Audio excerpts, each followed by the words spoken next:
Tôi xuyên không đến thế giới yêu ma, trở thành vị thần của phương thế giới này. Đối với thần linh mà nói, công đức là tu vi, hương hỏa chính là thần lực, lại càng là thọ mệnh. Nhưng hương hỏa của tôi đã dứt, thần cách vỡ tan. May mà tôi có thể dùng bàn phím liên lạc với người cha ở Lam Tinh. Con trai, con nói con xuyên không đến một thế giới yêu ma loạn lạc, lại còn trở thành âm thần sao? Chỉ có một luồng hơi lạnh hư vô, chẳng hề có dấu vết gì. Vậy con trở về làm gì? Đòi tiền sao? Hay là muốn bố giúp con việc gì? Bố ơi, con sắp ra đi rồi. Ý con là sao? Dẫu con đã trở thành âm thần, nhưng vì con mới xuyên không, thực lực quá thấp, hệ thống của con đều bị một con đại yêu hạ sát rồi. Hương hỏa của con cũng dứt rồi, không có hương hỏa, con sẽ mất đi căn cơ tồn tại. Con trai, mấy năm nay con ở nơi khác làm ăn không tốt sao? Làm ăn không tốt cũng không sao, muốn tiền thì cứ nói thẳng, đừng có bày ra mấy cái trình chiếu 3D linh tinh này. Bố, con không lừa bố đâu. Bố làm gì vậy bố? Trong cơ thể bố có thứ gì đó. Thứ gì cơ? Một con quỷ, nó đang thức tỉnh trong cơ thể bố. Nếu không xử lý ngay, cùng lắm nửa tháng nữa bố sẽ ra đi. Sắc mặt Dạ Vô Danh cuối cùng cũng biến đổi. Ông là ngự quỷ già của ngự quỷ cục, trong người đúng là có phong ấn một loại sức mạnh. Ông lại càng chưa từng cùng vợ con nói về thân phận ngự quỷ già của mình, mà giờ đây con trai lại nói toạc ra tình trạng của ông. Điều này khiến ông không khỏi đối với thân phận âm thần của con trai tin thêm vài phần. Con thật sự nhìn thấy sao? Con là âm thần, cai quản linh hồn và người chết. Loại sức mạnh này đối với con quá đỗi quen thuộc. Tiếc là hiện giờ thần lực của con sắp cạn, căn bản không có khả năng ra tay trấn áp hoàn toàn. Con có thể trấn áp hoàn toàn quỷ dị sao? Mỗi lần sử dụng sức mạnh quỷ dị sẽ khiến quỷ dị thức tỉnh thêm một bước, cuối cùng dẫn đến nhục thân sụp đổ, hoặc là trở thành một con quỷ mới, hoặc là bị hủy hoại mà mất. Nhưng giờ đây con trai lại nói với ông, quỷ dị còn có thể bị trấn áp hoàn toàn. Con là thần linh, chỉ cần đủ thần lực để trấn áp hoàn toàn. Quỷ dị đối với con chẳng là gì cả. Thần lực là gì? Là hương hỏa, chỉ cần có người cúng phụng hương hỏa là con có thể khôi phục thần lực. Tiếc là tín đồ của con đều bị con đại yêu kia hạ sát rồi, giờ đây căn bản không cách nào khôi phục thần lực.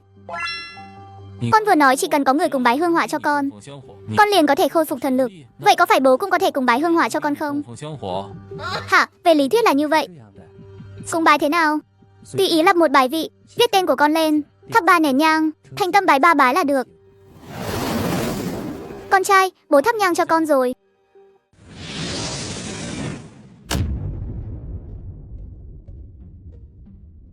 Bố, con nhận được rồi. Hình bóng của con ngưng tụ rồi, thật sự có tác dụng. Bố, hiện giờ thần lực của con đã khôi phục một phần, có thể giúp bố trấn áp quỷ dị trong cơ thể rồi.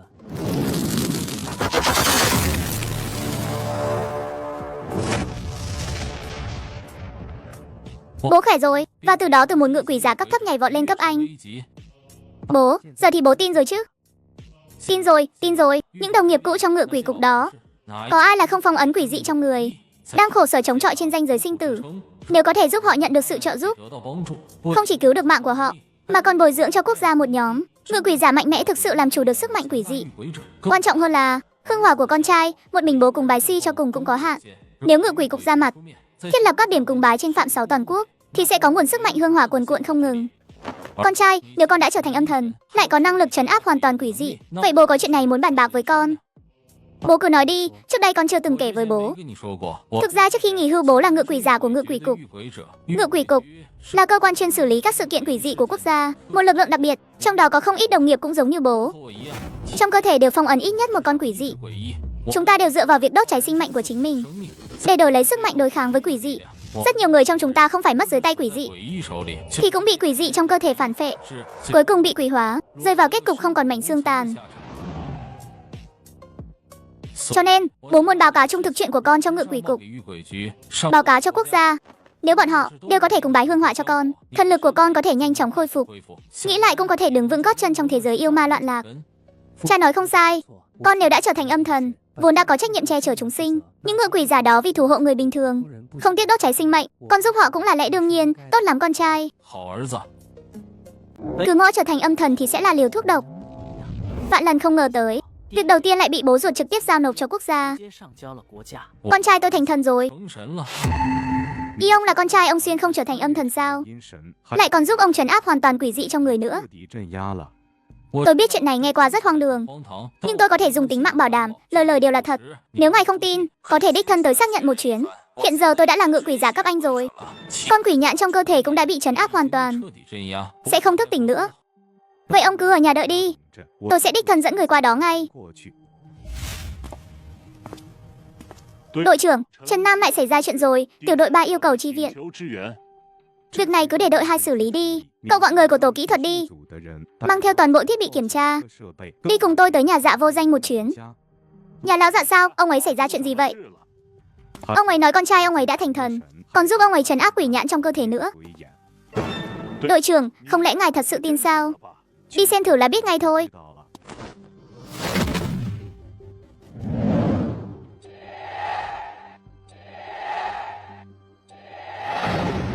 Xung quanh không có âm khí. Chẳng lẽ lão Dạ nói thật sao? Đi, vào nhà lão Dạ thôi. Đội trưởng, mọi người đến rồi ạ. Mau mời vào, mọi người không nhúc nhích. Chỉ cảnh giác nhìn chằm chằm vào ông. Chỉ phát hiện Dạ Vô Danh trước mắt đã thay đổi. Cả người toát ra một luồng tinh thần khó tả. Lão Dạ, đưa tay ra đây.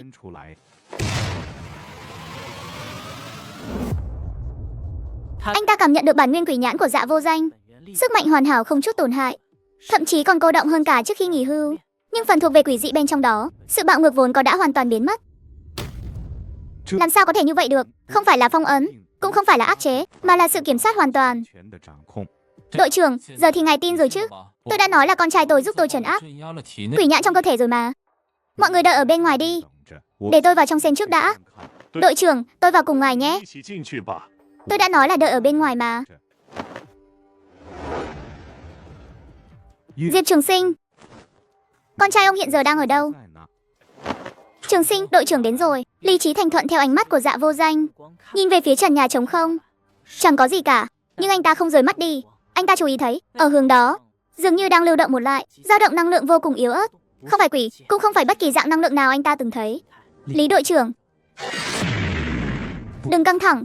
Bố tôi vừa mới nói với tôi về anh, nói anh là một lãnh đạo tốt. Anh thật sự đã trở thành âm thần sao? Đúng vậy. Anh làm sao chứng minh được? Lý đội trưởng, trong cánh tay phải của anh có phong ấn một chiếc quỷ trảo. Nó mỗi ngày vào khoảng từ 11 giờ đêm đến 2 giờ sáng sẽ phát tác dữ dội. Khi phát tác, cánh tay phải của anh sẽ tấn công một cách không kiểm soát. Làm sao anh biết được chuyện này? Tôi đã nói rồi, tôi là âm thần, cai quản linh hồn và người chết. Quỷ dị đối với tôi giống như ngọn đuốc trong đêm tối vậy. Chỉ cần nhìn một cái là thấy ngay.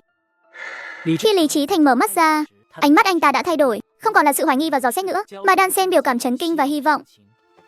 Lão Dạ, lúc này ông nói trong điện thoại rằng con trai ông có thể giúp ngự quỷ giả trấn áp hoàn toàn quỷ dị trong người, có thể sao? Nhưng cần có hương hỏa, chỉ cần thắp nhang cho nó liền có thể nhận được sức mạnh hương hỏa. Có hương hỏa rồi, nó mới có thể khôi phục thần lực giúp người ta trấn áp quỷ dị chứ. Âm thần, nếu bây giờ tôi thắp nhang cho ngài có thể giúp tôi trấn áp quỷ trảo trong người không? Không thành vấn đề. Nhưng hiện giờ thần lực của tôi không nhiều.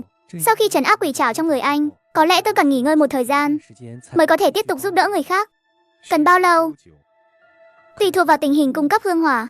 Hương hỏa dồi dào thì khôi phục sẽ nhanh.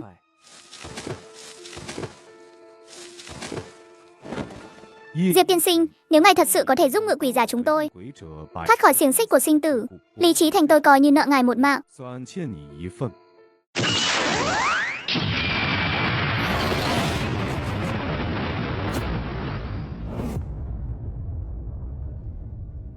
Tôi cũng trở thành cấp anh rồi lão Dạ ơi.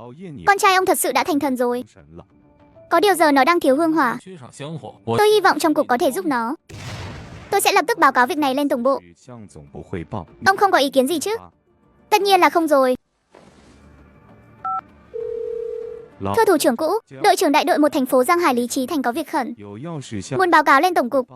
Nói đi, chúng ta có lẽ đã phát hiện ra một vị thần thực thụ rồi.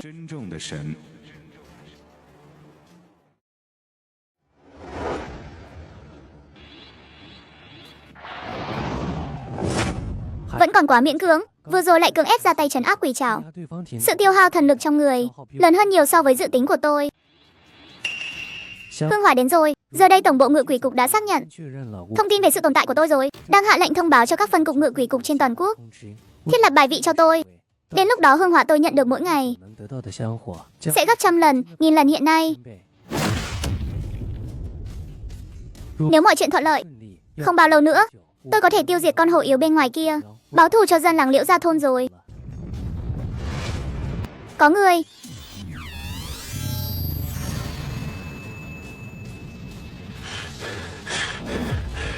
Ông nội thôn trưởng nói, vị thần linh được thờ phụng đang giao chiến với một con đại yêu.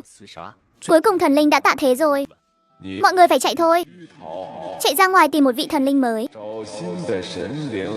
Phải có sự che chở của thần linh thì mọi người mới có thể sống sót. Ha ha ha ha ha ha ha ha ha ha.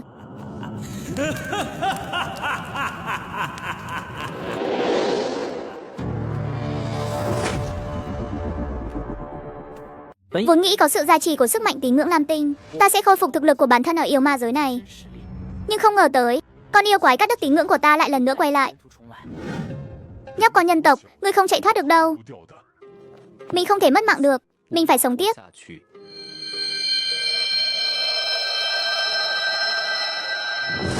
Có miếu, chỉ cần có miếu là có thần.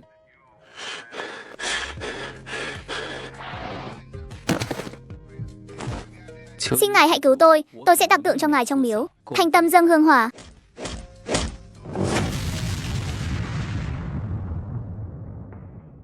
Dập đầu hồi lâu, thần linh hiển linh rồi sao? Vị phế thần đến cả tín đồ của mình cũng không bảo vệ được này. Mà cứu được ngươi sao?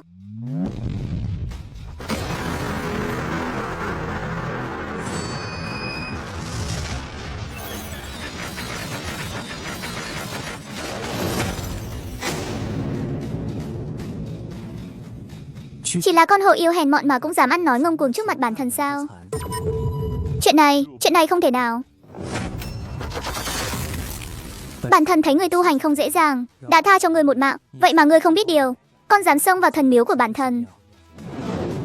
Một vị thần linh bình thường bị cắt đứt hương hỏa, không bao lâu nữa thần cách sẽ vỡ vụn, hoàn toàn tiêu biến. Nhưng sao hắn vẫn còn thần lực mạnh mẽ như vậy chứ? Cút đi, nếu còn bước tới một bước nữa, quyết không tha thứ, sẽ hạ sát ngay.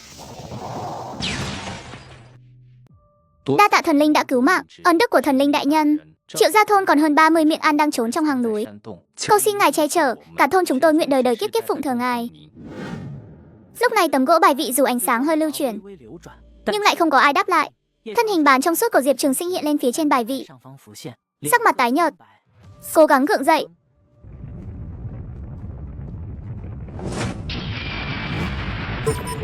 Hồ yêu hắn quay lại rồi. Ngươi lừa ta, tín đồ của ngươi đã mất hết rồi. Hương hỏa đã dứt. Ngươi căn bản không có năng lực hạ sát ta, xem ta đập nát bài vị của ngươi đây. Thần cách của ngươi sẽ là của ta. Đáng ghét, thần lực tích trữ trong người mấy ngày qua đã tiêu hao phần lớn trong màn hư trương thanh thế vừa rồi.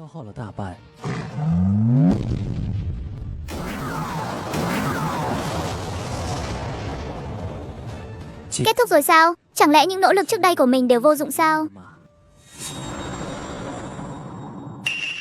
Là sức mạnh hương hỏa, không phải một luồng, mà là hàng trăm hàng nghìn luồng. Con trai, thành phố Giang Hải, thành phố Kim Bắc, thành phố Dương Thành đều đã lập thần vị cho con rồi. Hàng nghìn ngự quỷ giả đang đồng thời thắp nhang tế bái.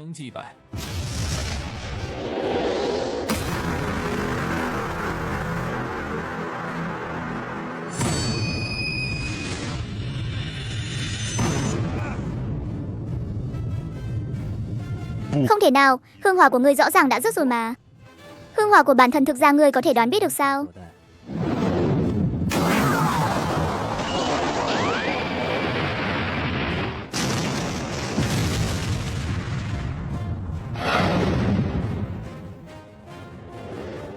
Sau khi hạ sát con hổ yêu đỉnh phong minh cốc cảnh này, công đức của tôi cũng tăng thêm một chút, và tôi cũng đã thành công thăng cấp lên sơn thần cảnh. Thần linh đại nhân, huyện tỉnh chúng tôi có 37 miệng ăn nguyện đời đời kiếp kiếp phụng thờ ngài. Đứng lên đi, bản thân tự khắc sẽ che chở cho sinh linh một phương. Ngươi hãy về thôn truyền lệnh, toàn bộ Triệu gia thôn chuyển đến dưới chân núi Thương Ngô. Bản thân tự sẽ bảo vệ mọi người bình an.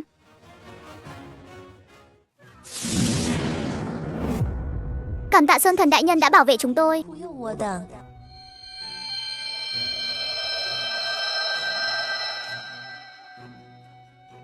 So với hương hỏa do ngự quỷ cục cung cấp, chút hương hỏa này không đáng là bao. Chỉ là mấy ngày gần đây, hương hỏa từ phía ngự quỷ cục truyền tới, rõ ràng đã giảm đi đôi chút.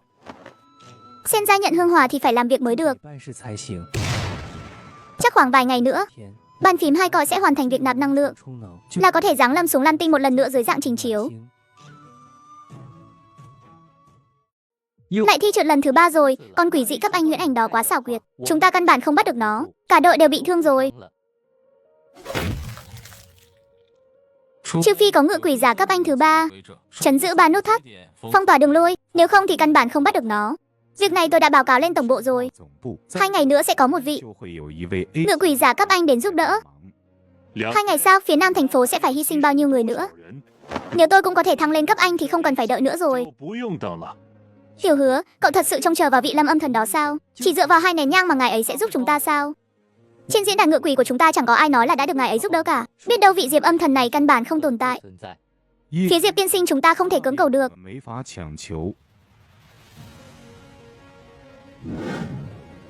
Dạ Âm Thần, tôi biết thần lực của ngài có hạn.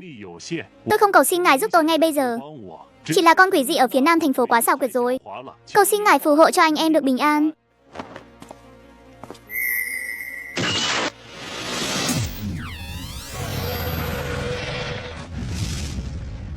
Người hành hương thật thành tâm và chân thành. Tu vi của tôi đã đột phá đến Sơn Thần cảnh âm thần. Việc đầu tiên chính là trình chiếu đến Lam Tinh để báo đáp quốc gia. Người cùng bái ắt sẽ có hồi đáp. Phá tăng cảnh giới. Không chỉ phân cục ngự quỷ cục thành phố Giang Hải, lúc này ngự quỷ cục ở khắp nơi trên toàn quốc đều đang xảy ra chuyện tương tự. Tôi đây là đột phá lên cấp anh rồi sao?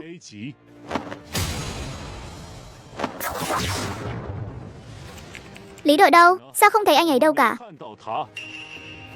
20 phút trước nhận được tin báo, nói con quỷ dị ở phía nam thành phố lại xuất hiện rồi. Lý đội và Diệp Thúc đã xuất phát rồi. Hắn đang di chuyển, tốc độ rất nhanh, không đúng. Hắn dừng lại rồi, giờ đang đợi gì đây? Hắn quá thông minh rồi, 2 lần trước chưa từng ham chiến. Hắn đang dẫn dụ chúng ta. Họa hồng, việc bố trí vòng ngoài sao rồi? 3 hướng đông, nam, bắc đều đã bố trí bùa phong ấn rồi. Hắn nếu dám xông ra ngoài, ít nhất cũng có thể chặn hắn lại 10 giây. Phía tây thì sao? Phía tây là sâu trong khu chợ, không có đường. Hắn ở phía trước bên trái 30 m, 20 m, 10 m, không đúng. Hắn động rồi, quá nhanh. Hắn đang vòng ra sau.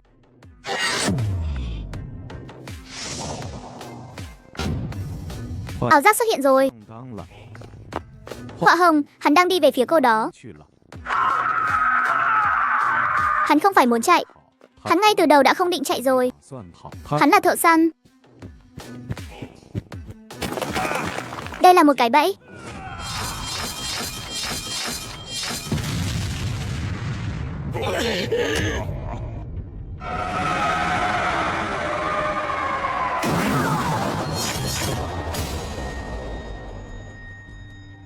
Họa hồng, dẫn người rút lui mau. Đội trưởng, chấp hành mệnh lệnh, rút lui.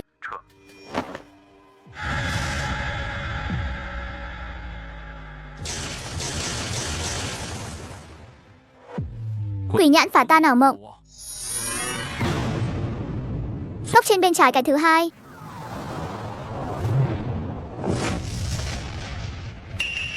Là giả đó. Đừng lo cho tôi, hắn vẫn còn ở đây.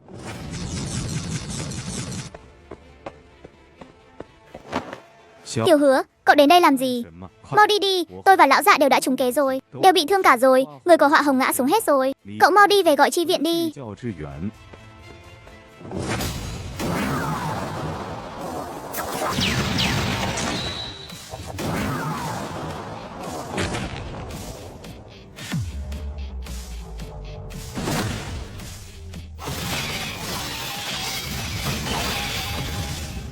Cậu ấy đột phá rồi. Là con trai ra tay rồi. Là Lâm Âm Thần, ngài ấy thật sự hiển linh rồi. Mọi người cùng phong ấn, Tiểu Hứa ép hắn vào giữa.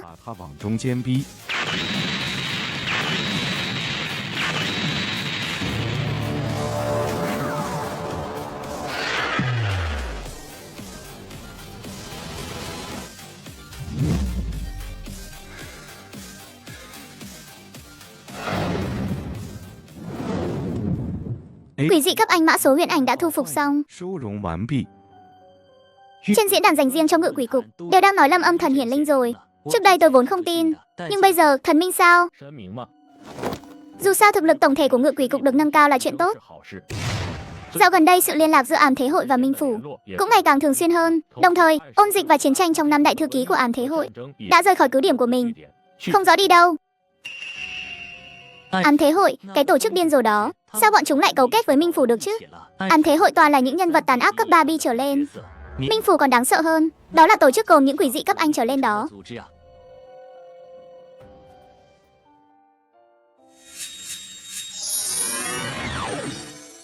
Quả nhiên là phải hiển linh thần tích mới có thể thu hoạch được nhiều hơn. Nhưng chỉ có hương hỏa thôi thì chưa đủ. Thần linh mạnh lên là nhờ vào công đức. Che chở một người, một năm được 1 điểm công đức. Hạ sát một con yêu quái được 30 điểm. Tiếc là không thể rời khỏi phạm 6 quản hạt. Chỉ có thể đợi yêu ma tự dẫn xác đến cửa. Con đại yêu nhắm vào Triệu Gia thôn trước đó. Sao vẫn còn chưa tới nhỉ?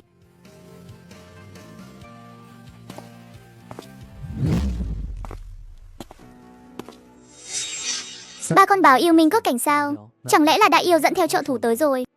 Liệt Nha đại nhân cũng quá cẩn thận rồi. Cái nơi quỷ quái này thì có thể có thứ gì chứ, mà lại bắt chúng ta phải tới đây. Dưới trường có 3 con minh cốt cảnh. Nghĩ lại nếu hạ sát được Liệt Nha này trong thời gian tới, có thể nhận được hàng trăm điểm công đức. Nếu hắn đã cẩn thận thì cứ cho hắn sự an toàn mà hắn muốn.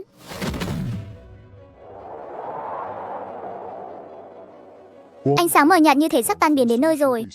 Liệt Nha đại nhân cũng quá cẩn thận rồi. Loại tép siêu này một mình tôi cũng xử lý được. Đừng chủ quan, dù sao cũng là thần linh, không có gì bất thường cả. Chúng ta lên thôi. Lũ yêu nghiệt các người muốn tìm con đường ra đi sao?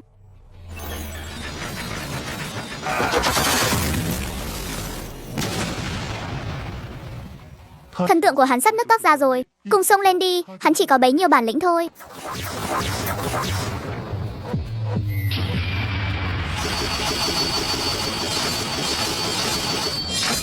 Hắn sắp không xong rồi, cố thêm chút nữa đi.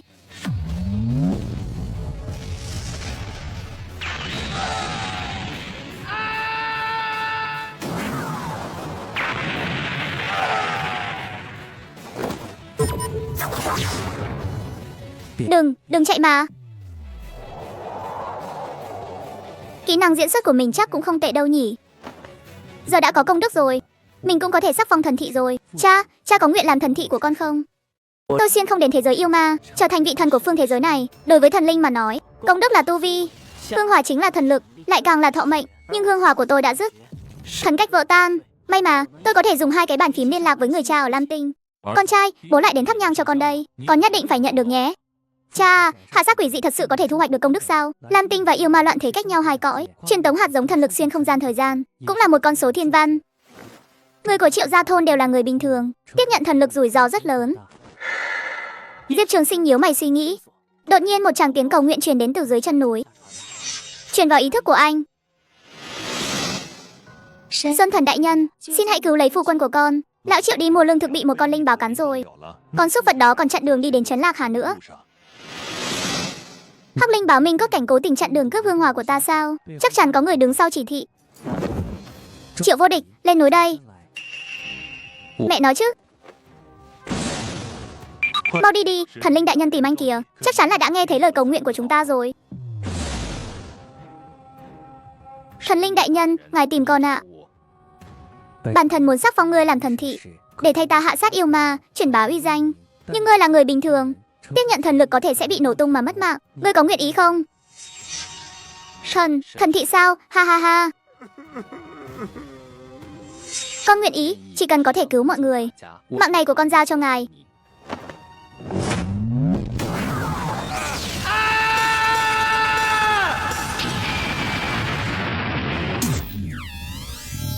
Trương Nhạc, hiện giờ ngươi đã có thực lực minh cốt cảnh sơ kỳ rồi.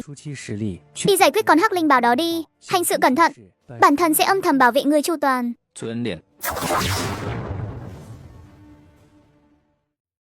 Cuộc họp lần này là về sự kiện dạ âm thần hiển linh với những ngự quỷ già trên toàn quốc. Thương Hải, cậu hãy giải thích tình hình cho mọi người.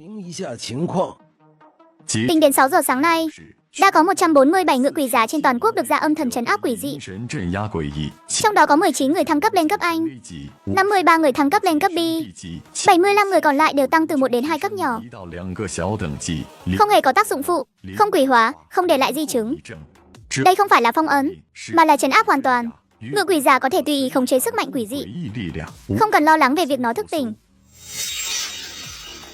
Thương Hải, cậu đã thấy vị chân thần đó chưa? Chúng ta đấu với quỷ dị nửa đời người rồi. Cái gọi là thần quỷ đều là do quỷ dị giả dạng cả. Lão lãnh đạo, tôi đã đấu với nó suốt 10 năm nay. Lúc nào cũng có thể bị nuốt chửng. Có sức mạnh nào có thể trấn áp? Hoàn toàn được sao? Lão chịu. Lão赵.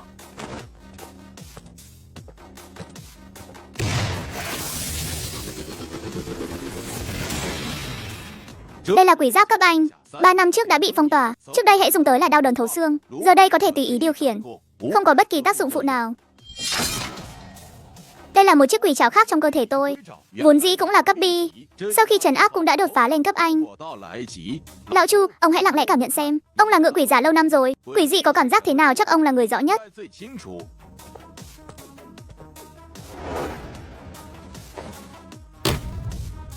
Chuyện này làm sao có thể? Sự hung bạo đã biến mất hoàn toàn rồi. Sức mạnh quỷ dị vẫn còn đó. Nhưng giống như một con dao bị tước đi vậy. Đao hồn không còn, chỉ còn lại lưỡi đao thôi. Là Dạ Âm Thần tối qua đã hiển linh trên toàn quốc cùng lúc. Thành Tâm phụng thờ sẽ nhận được lời đáp. Thiết sinh, vậy có thể cứu chúng ta không? Có thể, bất kể trong người phong ấn bao nhiêu quỷ dị. Chỉ cần thành tâm phụng thờ là được. Phụng thờ ở đâu? Đợi chút, chuyện này tạm thời đừng nói ra ngoài. Rõ à, cứ để lũ điên ở ám thế hội đó tiếp tục nhảy nhót đi. Đợi đám già chúng ta đều hồi phục rồi tính. 147 người cùng lúc thăng cấp. Động tĩnh lớn như vậy, chắc chắn không giấu nổi lũ điên ám thế hội đâu. Phía thành phố Giang Hải giờ có mấy cấp Anh rồi? 3 người là Lý Chí Thành, Dạ Vô Danh và Từ Nhược Uyên vừa đột phá tối qua. Một thành phố cấp địa phương bình thường mà qua một đêm xuất hiện 3 cấp Anh, chắc chắn sẽ khiến ám thế hội chú ý. Hơn nữa thân phận của Dạ Vô Danh quá đặc biệt. Ông ấy là cha của Dạ Âm Thần. Tuyệt đối không được để xảy ra vấn đề gì. Cử người tới thành phố Giang Hải ngay, lấy danh nghĩa tổng cục đón ông ấy tới hỗ trợ công việc. Nếu ông ấy không muốn thì âm thầm bảo vệ 24/24. Thần linh đại nhân, Hắc Linh báo đã bị xử lý rồi. Đường vào Triệu Gia thôn đã thông suốt. Thần thị hạ sát yêu ma, thần linh có thể hưởng ngày mồng 1 tháng 3. Quan trọng hơn là diệt trừ yêu ma còn có thể truyền bá uy danh của thần linh. Sau này tín đồ càng nhiều thì hương hỏa sẽ càng thịnh vượng. Làm tốt lắm. Thần linh đại nhân, tiếp theo con nên làm gì? Từ nay người hãy thay bản thần đi diệt trừ yêu ma ở nhân gian. Tới xung quanh trấn Lục Hiệp xem sao. Thấy tiểu yêu thì chiến đấu, không có yêu thì lắng nghe tiếng lòng của bách tính. Tuân lệnh thần linh đại nhân. Cho lần tới giáng lâm Nam Tinh, nhất định phải thử xem việc hạ sát quỷ dị có thể nhận được công đức hay không.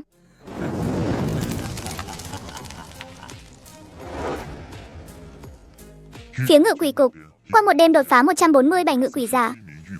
Nhân vật mấu chốt là Diệp Trường Sinh.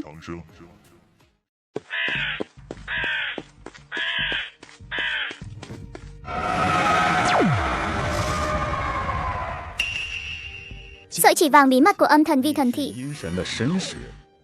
Thần thị Triệu vô địch dưới trướng âm thần núi Thương Ngô. Lão hủ Trương Bá An, chủ trì miếu Lạc Hà nương nương, cũng là thần thị của nương nương. Ông cũng là thần thị sao? Nhưng tại sao lại bị tà vật truy đuổi thế này? Thần chủ nhà ta vốn là y thần, chỉ giỏi cứu người trị bệnh, ít có thủ đoạn đối phó với quỷ quái tà vật. Xem ra thần linh ở thế giới này còn rất nhiều loại, và mỗi người đều có sở trường riêng. Triệu tiểu huynh đệ, lão hủ có một thỉnh cầu quá đáng. Trương tiền bối có chuyện gì xin cứ nói. Nếu có thể làm được, tôi tự nhiên sẽ giúp đỡ.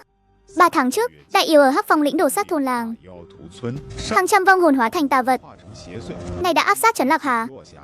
Đã có 3 ngôi làng gặp họa. Lão hủ tới huyện Bình An cầu xin thành hoàng thần trợ giúp. Giữa đường lại gặp tà vật truy đuổi. Nếu không nhờ cậu ra tay, thì tính mạng lão hủ em là khó giữ. Nếu hạ sát hết hàng trăm tà vật đó, thì sẽ nhận được bao nhiêu công đức đây? Chỉ là thực lực của vô địch không đủ, khó lòng đối phó. Vô địch, trước tiên cứ đưa ông ấy về chỗ Lạc Hà nương nương đã, rồi sẽ bàn bạc kỹ hơn.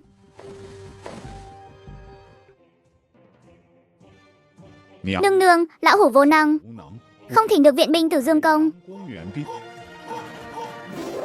Lão Trương đầu, đừng nói nữa, lo trị thương trước đi. Đa tạ ơn cứu mạng của nương nương. Ngươi là thần thị của ta, cứu ngươi là việc nên làm, không cần khách sáo. Từng tuổi này rồi còn chạy ra ngoài, bảo ở lại trong miếu mà chẳng chịu nghe. Lão Hủ nghĩ có thể sớm thỉnh được viện binh một ngày, 一日请来援兵， thì có thể sớm giải quyết được ẩn họa tà vật đó. Được rồi, đứng lên nói chuyện đi. Vị này là... Nương nương, vị này là thần thị dưới trướng âm thần núi Thương Ngô, 座下的神是 Triệu Vô Địch, Triệu tiểu huynh đệ. 赵小兄弟， Lúc nãy nếu không có cậu ấy ra tay, 他出手， Lão Hủ đã bị tà vật bắt kịp rồi. 岁追上了。 Âm thần núi Thương Ngô sao? Lạc Hà, đa tạ cậu đã ra tay cứu giúp, món nợ ân tình này Lạc Hà xin ghi nhớ. Lạc Hà nương nương này quả là lễ nghĩa chu đáo. Nương nương không cần khách khí, thần chủ nhà tôi đã dạy, thấy chuyện bất bình nên tường trợ. Thần chủ nhà cậu đúng là dạy dỗ có phương pháp.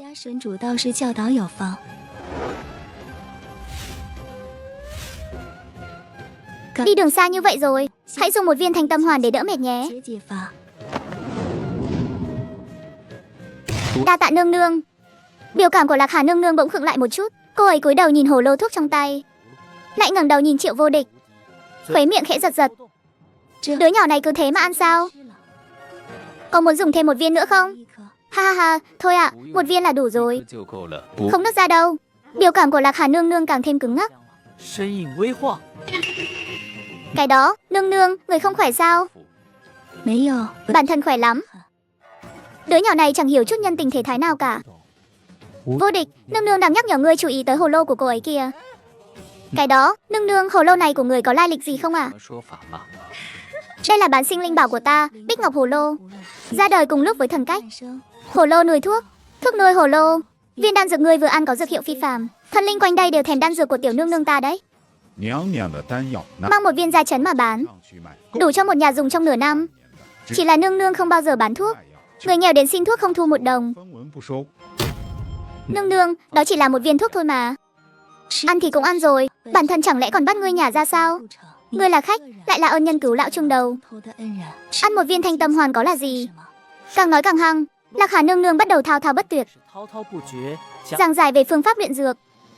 Bán sinh linh bảo, thứ này là mình mang theo khi xuyên không sao, có thể kết nối hai thế giới, truyền tải hương hỏa. Chẳng lẽ đây chính là bán sinh linh bảo của mình? Ha ha ha, một vi thần linh hương hỏa sắp cạn, 一尊香火将尽，是 thực lực suy tàn, thần cách này coi như biếu không rồi. 我简直就是白送。 Tiểu tử, để lão tử đập nát cái bảng hiệu mục nát đó của ngươi. 孩子砸了，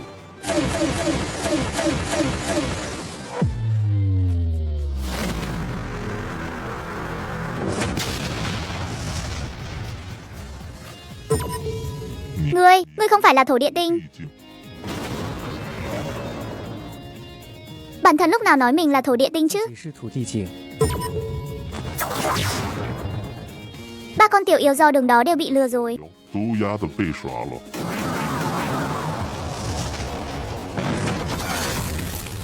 Ngài ấy là âm thần, sự tồn tại thiên khắc yêu ma. 我的存在， Thả ta đi, 走， chuyện hôm nay coi như liệt nhà ta chưa từng thấy gì. 当没发生过。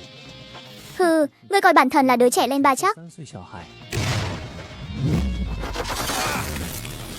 Đại ca ta là thủ lĩnh ở Hắc Phong lĩnh, 你的头目 tu vi minh cốt cảnh sơ kỳ. Lang Vương, người giết ta đại ca ta sẽ không tha cho người đâu. 不会放过你的。 Thả ta ra, 和我 ta về sẽ lập miếu phụng thờ, cấp hương hỏa cho ngươi. 香火， Ngươi muốn gì ta cũng cho. 给什么？ Minh cốt cảnh sơ kỳ sao? Đúng vậy, 对， minh cốt cảnh sơ kỳ. 夫妻， Đại ca ta ở Hắc Phong lĩnh, 威风领头， thống lĩnh hàng trăm đại yêu. 大妖，手下光 Chỉ riêng minh cốt cảnh đã có mấy tên rồi. 好几个，你 Một sơn thần cảnh như người đắc tội không nổi đâu. 罪不起。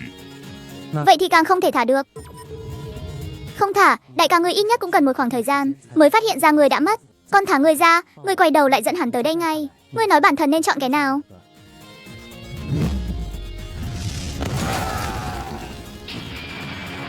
Sơn thần cảnh trung kỳ rồi, của nhiên hạ sát yêu ma là nhanh nhất. Bảo vệ một người ở Triệu Gia thôn mới có 30 điểm công đức. Trận này được tới hơn 500 điểm. Dạ âm thần, ngài có nghe thấy không? Cha của ngài đã bị án thế hội nhắm vào rồi. Tốt, tốt lắm, ta vốn đang nghĩ lát nữa giáng lâm Nam Tinh để làm gì đây? Các ngươi lại tự tìm đến gây chuyện. Đã vậy thì ta sẽ lấy các ngươi ra thử nghiệm, 你们试试， xem có thể mang lại công đức cho ta không. Cứ ngỡ trở thành âm thần có thể trưởng quản âm dương, không ngờ thân phận của mình lại mang đến họa cho cha. 给父亲招来了祸端。 Cơ hoàng tên đó đúng là làm màu thật đấy. 架子真大， Bắt lão tử phải đợi tới 10 phút. 10分钟。Nói nhỏ thôi, ở đây không an toàn đâu. Ngự quỷ cục dạo này đang theo dõi rất gắt. Sợ cái gì, Giang Hải chỉ có 3 cấp anh thôi. 5 người chúng ta xông tới là xong chuyện rồi. 就是了。 Tôi nói này, cơ hoàng rốt cuộc chừng nào mới tới? 什么时候来？ Nửa đêm gọi chúng ta tới mà mình thì lại. 叫来自己到。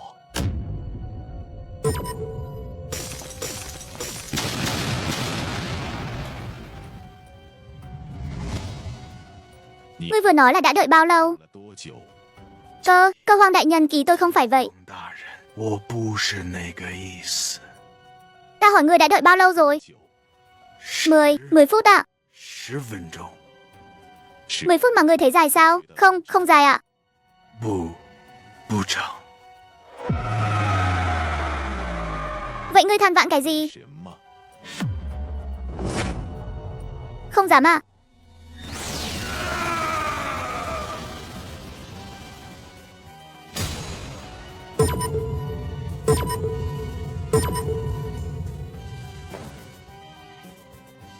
Còn ai có ý kiến gì nữa không? Ánh mắt của cơ hoàng đảo qua từng người có mặt ở đó. Cuối cùng dừng lại trên người thanh niên nọ.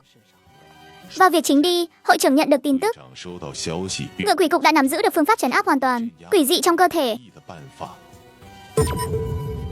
Không thể nào, nguồn tin có đáng tin cậy không? 其来源可靠，过 Nhân vật mấu chốt tên là Dạ Vô Danh. 无名。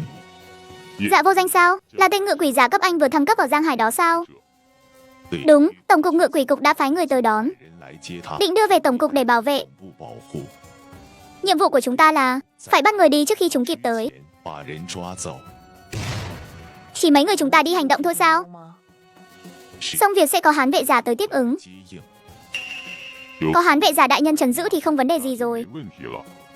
Nếu không còn thắc mắc gì nữa thì hành động thôi. 行动， Phát hiện quỷ dị cấp anh ở ngoại ông, quỷ vực đã mở ra. 已经展开， Phạm vi bao phủ khoảng 500 mét. 500米。 Tôi đi cùng ông. Tôi cũng đi, 3 người sẽ chắc chắn hơn. Lý trí thành do dự một chút. Anh nhớ lại lời dặn của cô Luân. Thân phận của Dạ Vô Danh quá đặc biệt. Tuyệt đối không được để xảy ra bất kỳ sai sót nào. Nhưng quỷ dị cấp anh không phải chuyện nhỏ. Quỷ vực rộng 500 mét, nghĩa là có ít nhất hàng trăm người dân thường có thể bị ảnh hưởng. Thêm một ngự quỷ giả cấp anh là thêm một phần nắm chắc. Đánh nhanh thẳng nhanh. Về trước khi trời tối. 回来， Cá đã vào lồng rồi.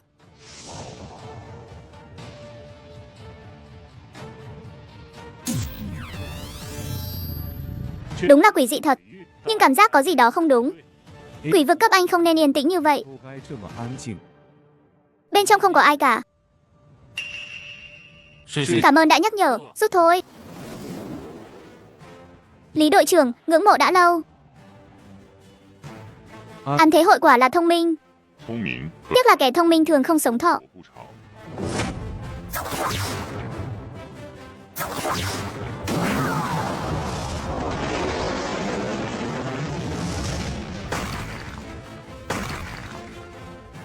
Sức mạnh của hắn làm sao có thể mạnh hơn cả mình được. 还要强。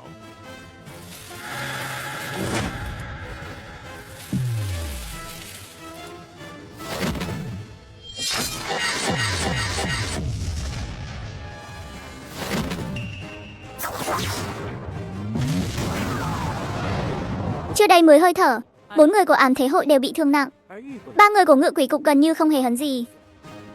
Chuyện này không thể nào. Các người làm sao có thể mạnh như vậy? 强， Ha ha ha. Rất tốt đấy. Là cơ hoàng, một trong 5 đại thư ký của án thế hội. Ngự quỷ giả cấp 4A, trong người phong ấn 4 quỷ dị. Tất cả đều là cấp anh.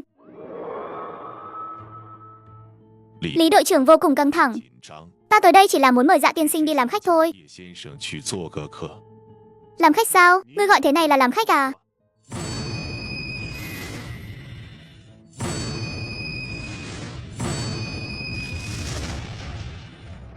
Rút lui.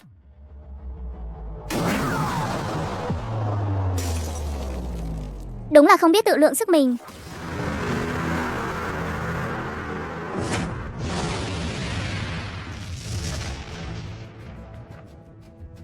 Chú Dạ, đừng cử động, mục tiêu của hắn là lão Dạ.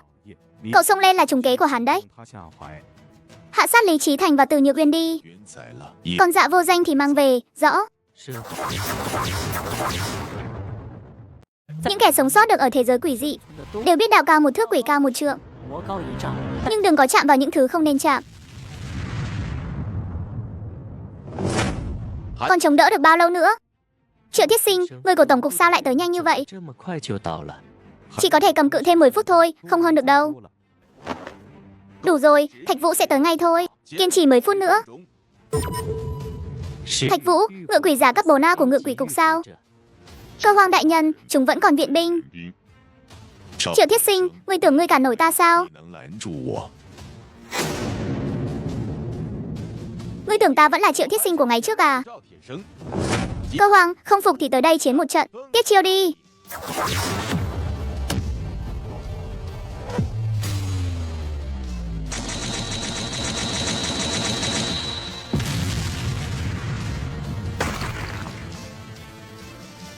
Thực lực của Triệu Thiết Sinh đã mạnh đến mức này rồi sao? 到了这种地步，鬼 Sau khi quỷ dị bị trấn áp hoàn toàn, thực lực của ngự quỷ giả lại có thể tăng lên nhiều như vậy sao? 生这么多，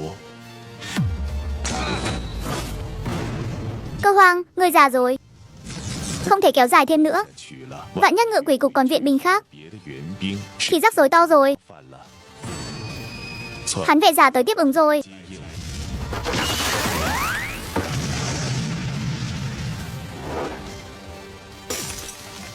应 Viện binh còn bao lâu nữa thì tới? Chúng sắp không chịu nổi nữa rồi. Gắng sức lên, xử lý hết chúng đi.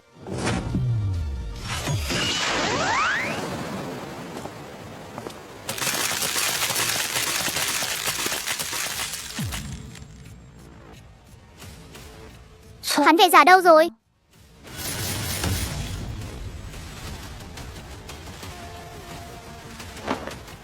Tới đúng lúc lắm. Hắn chính là Dạ Vô Danh, mau bắt đi. Muốn bắt người sao? 想带走人，想 Phải bước qua xác ta đã. Ngươi không cản được ta đâu, cứ thử xem. 试试看。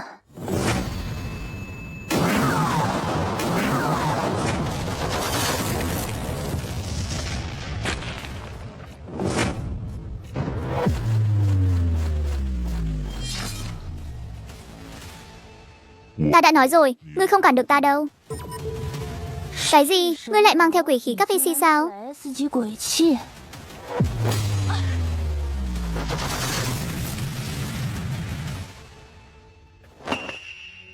少 Triệu Thiết Sinh, đối thủ của ngươi là Luân Thái ta đây. 轮胎，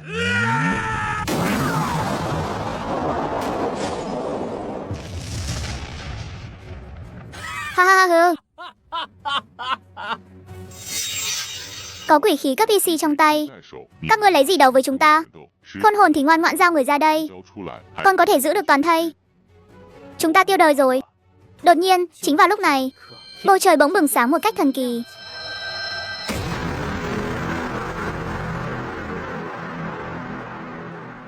Đây là vi thần nào vậy? 神 Đây là một vi thần linh. Dạ Âm Thần, là con trai tôi.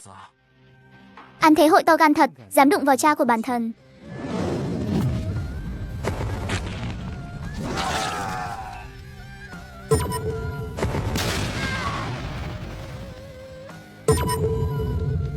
Không thể nào, chuyện này không thể nào. Làm sao có thể trực tiếp hạ sát quỷ dị được chứ? Mau chạy đi. 逃。 Ta phải chạy thôi.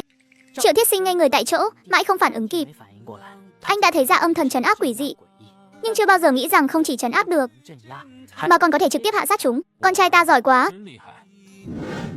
Lúc này Diệp Trường Sinh quay đầu nhìn những thành viên còn lại của Ám Thế Hội.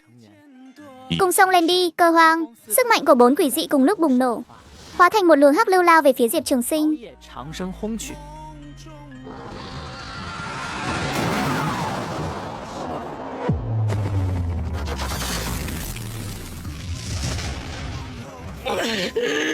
Không thể nào. 可能 Cơ Hoang cấp 4 AC đấy. Ngài ấy cũng chỉ dùng một chiêu đã khống chế được hắn rồi. 控制住了。 Đồng tử của Hán vệ giả co rụt lại, 收缩， cơ thể theo bản năng khựng lại giữa không trung. Thực lực của ngài ấy vượt xa chúng ta. 之上击 Tiếp tục đánh nữa, chúng ta đều sẽ mất mạng ở đây thôi. 这里， Đột nhiên những sợi tơ đen tuôn ra từ lòng bàn tay, 掌心涌出， không phải tấn công Diệp Trường Sinh, mà là đâm vào mạch máu của Cơ Hoang. 算 Hán vệ giả, ngươi làm cái gì vậy? 慢， Xin lỗi, ngươi buộc phải bay màu ở đây thôi. 在这里， Giây tiếp theo, 4 quỷ dị đồng loạt phát nổ. Không còn dung hợp nữa, mà là cấu xé, thôn tính lẫn nhau, tấn công lẫn nhau. 算了， Hắn vệ giả, tên phản bội nhà ngươi. Ngươi sẽ không có kết cục tốt đẹp đâu.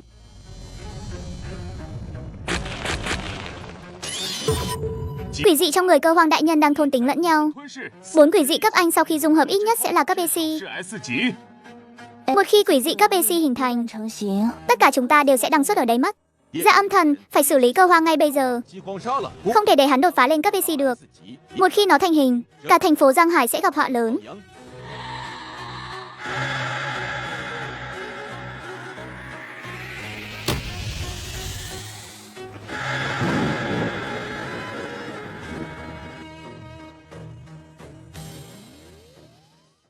Ở thế giới quỷ dị, ai cũng biết một khi quỷ dị cấp AC giáng lâm, thành phố chắc chắn sẽ bị hủy diệt. Một khi khí tức mà cấp AC phát ra tương đương với Minh Cốc cảnh sơ kỳ, 初期 đây chẳng phải là hơn 300 điểm công đức sao?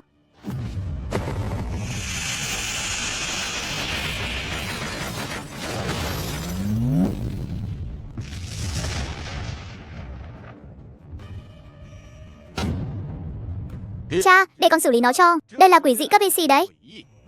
Một chiêu, chỉ dùng đúng một chiêu thôi sao? 找 Giết Trường Sinh không quan tâm đến sự kinh ngạc của họ. Hư ảnh của anh từ trên không đáp xuống bên cạnh Dạ Vô Danh, 身边 ánh mắt đầy vẻ lo lắng. 牛 Dạ âm thần, xin ngài cứ yên tâm, tôi đã thông báo rồi. Nhân viên y tế của cục sẽ tới đây ngay thôi. 就会赶来。 Cha của ngài sẽ không sao đâu ạ.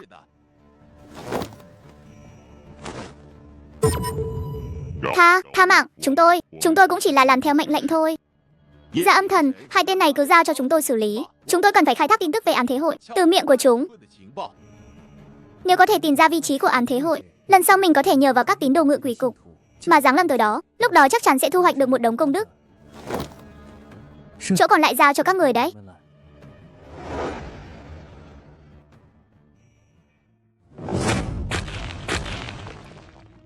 们了。 Đáng chết, thật đáng chết mà. Món quỷ khí cấp AC này 气 lại bị một đòn của vi thần đó đánh cho nứt tóc ra rồi. 打出了裂痕， Nếu vi thần đó muốn đuổi theo thì mình căn bản không chạy thoát nổi. 根本跑不掉。他 Ngài ấy căn bản không phải là sự tồn tại mà con người có thể đối kháng. Sức mạnh của ngài ấy, ý chí thuần túy, 意志 áp chế thuần túy, 压制 giống như là thiên địch của quỷ dị vậy. 人生的克星， Nhiệm vụ thất bại rồi sao? 来了吗？ Hội trưởng, vi thần đó đã giáng lâm rồi. 赢了，他 Ngài ấy chỉ dùng một chiêu đã khống chế được cơ hoang. 制住了饥荒， 4 quỷ dị cấp Anh, đứng trước mặt ngài ấy ngay cả tư cách phản kháng cũng không có. 抗的资格都没有。 Cơ hoang đâu? Hắn mất rồi. 他死了， Mất thế nào? Ta giết đây. 我杀的。 Người đã hạ sát cơ hoang sao? Vi thần đó quá mạnh. 太强了， Tôi và cơ hoang liên thủ mà thậm chí còn không thể tiếp cận được ngài ấy. 都做不到。他 Ngài ấy có thể trực tiếp xuyên thấu quỷ dị, 诡异，连 đến cả thí thần mâu cũng không cản nổi. Tôi phán đoán nếu cứ tiếp tục đánh nữa, 打下去， cả hai chúng tôi đều sẽ mất mạng ở đó. 在那里 Cho nên tôi đã lấy cơ hoang ra chắn một lát, 挡了一下，这 để tranh thủ thời gian chạy trốn. 时间。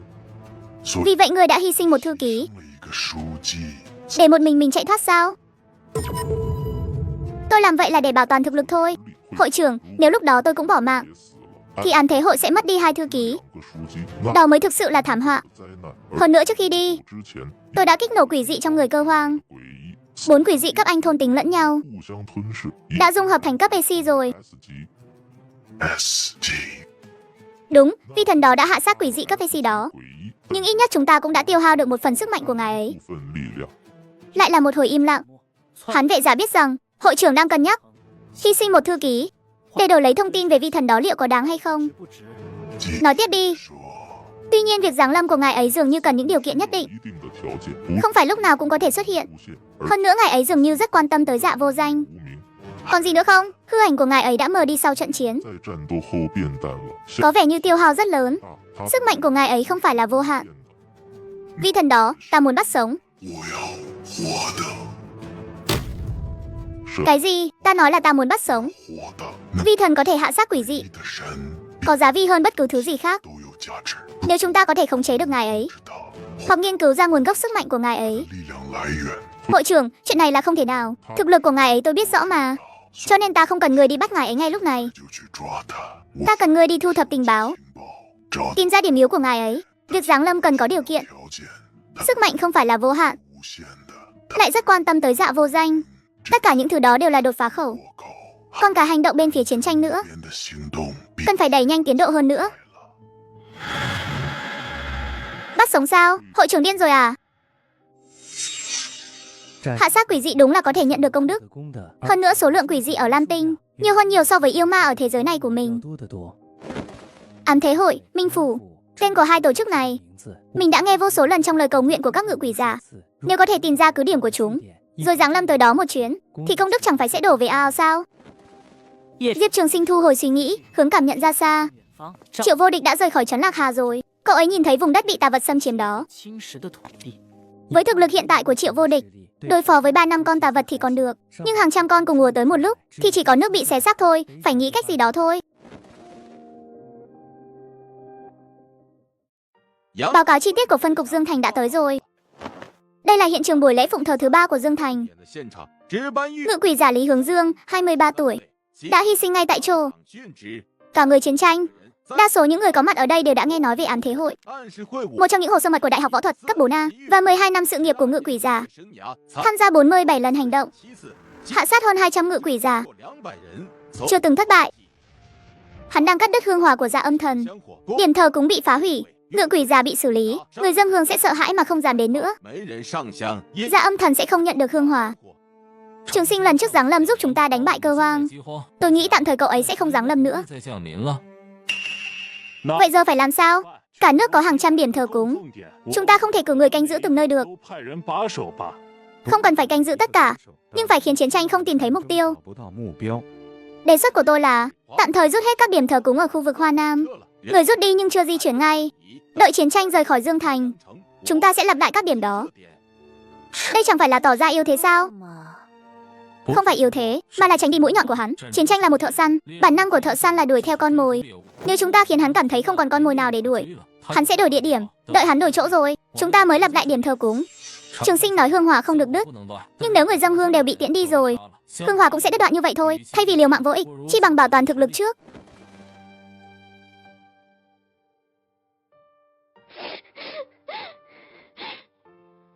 Lát nữa cha mẹ họ đến, cậu giúp chúng tôi đón tiếp một chút. Anh Trần, anh nói xem Dạ Âm Thần có đến không? Cái gì? Ý em là Dạ Âm Thần có giúp chúng ta đòi lại công bằng không? Lý Hướng Dương mới 23 tuổi. Tháng trước cậu ấy còn nói với em, đợi gom đủ tiền sẽ về quê kết hôn. Lần trước Dạ Âm Thần giáng lâm, đã giúp đỡ hơn 100 ngự quỷ giả trên cả nước. Bộ trưởng Triệu nói rồi, ngài ấy cần thời gian để phục hồi, ít nhất cũng phải nửa tháng. Nửa tháng, Lý Hướng Dương không đợi được đến nửa tháng nữa đâu. Diệp Trường Sinh đã cảm nhận được biến động hương hỏa bên phía Lam Tinh không hề tăng lên, mà là đang giảm đi. Các điểm thờ cúng ở Hoa Nam bị phá hủy, người dâng hương đã ra đi, hương hỏa tự nhiên sẽ đứt đoạn. Tiến độ nạp năng lượng của hai thế giới bản chỉ có 3 phần. Theo tốc độ bình thường, ít nhất phải 10 ngày nữa mới có thể giáng lâm lần nữa. Nhưng hương hỏa đang giảm bớt, tốc độ nạp năng lượng sẽ ngày càng chậm lại. 10 ngày có thể biến thành nửa tháng hoặc lâu hơn. Đột nhiên, Diệp Trường Sinh cảm nhận được làn sương mù xám đen lại lan rộng thêm một vòng, đã áp sát trấn Lạc Hà. Chuyện ở Lam Tinh tạm thời ta chưa thể quản, nhưng chuyện bên này không thể trì hoãn thêm nữa. Các vị xem kìa, đừng làm ta thấy thú vi. Sự phồn hoa hỗn loạn. Lúc này đây, Tống Tàng Huyền Hách.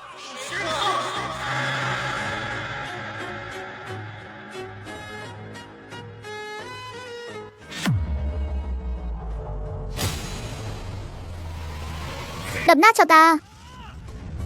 Vô Địch. Thần chủ, tình hình ở trấn Lạc Hà bổn thần đã biết rồi, nhưng bổn thần tạm thời không thể trực tiếp ra tay. Tại sao vậy thần chủ? Chẳng phải ngài nói phạm vi quản hạt của bổn thần chưa tới được trấn Lạc Hà, cưỡng ép ra tay thì thần lực không đủ. Vậy phải làm sao đây? 2 năm nói nhiều nhất là 5 ngày, tà tọa sẽ lan tới thị trấn. Vì vậy bổn thần cần một cách để mở rộng phạm vi quản hạt tới trấn Lạc Hà. Thần chủ, mở rộng thế nào à? Ngươi đi hỏi Lạc Hà nương nương đi, bà ấy là vị thần lâu đời, cách bà ấy biết chắc chắn nhiều hơn ngươi.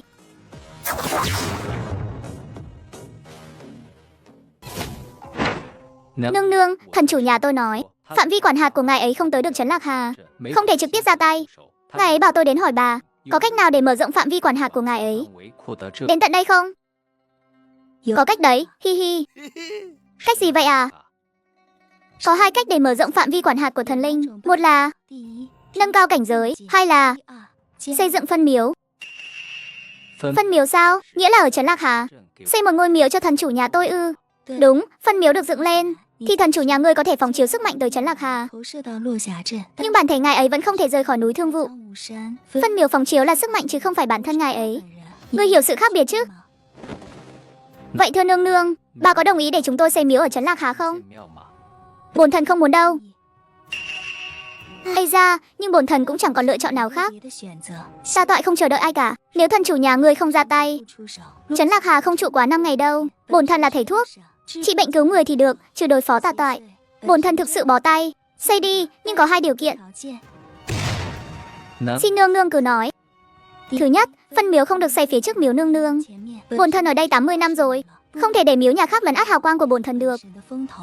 Thứ hai, sau khi phân miếu được dựng lên, thần chủ nhà ngươi phải giúp bổn thần một việc. 个毛， Tôi phải xin ý kiến thần chủ đã. Cứ hỏi đi. Triệu Vô Địch nhắm mắt lại, thầm cầu nguyện trong lòng.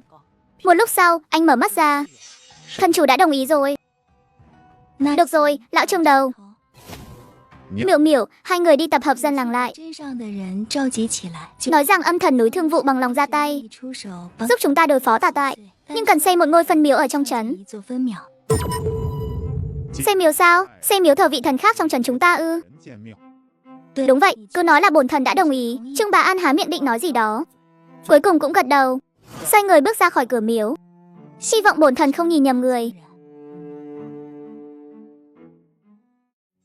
Diệp Trường Sinh mở mắt ra, cảm nhận lan tỏa ra ngoài như thủy triều. 向外扩散，分 Khoảnh khắc phân miếu được hoàn thành, phạm vi quản hạt của cậu giống như bị một bàn tay vô hình đẩy mạnh về phía trước. Cuối cùng cũng có thể ra tay rồi. Vô Địch nói với Lạc Hà nương nương, đêm nay bổn thần sẽ xuất thủ.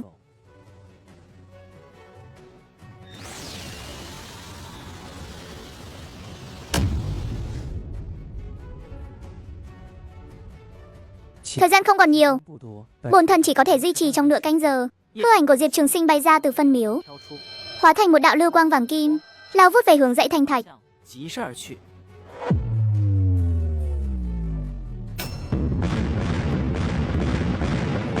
Lúc này thông báo công đức 是 vang lên trong đầu Diệp Trường Sinh như mưa rào. 脑海中炸响， Nhưng mỗi con tà toại chỉ cho một điểm công đức, 一点功德，上 xử lý xong hàng trăm con cũng chỉ được hơn 100 điểm, quá chậm. 太慢了。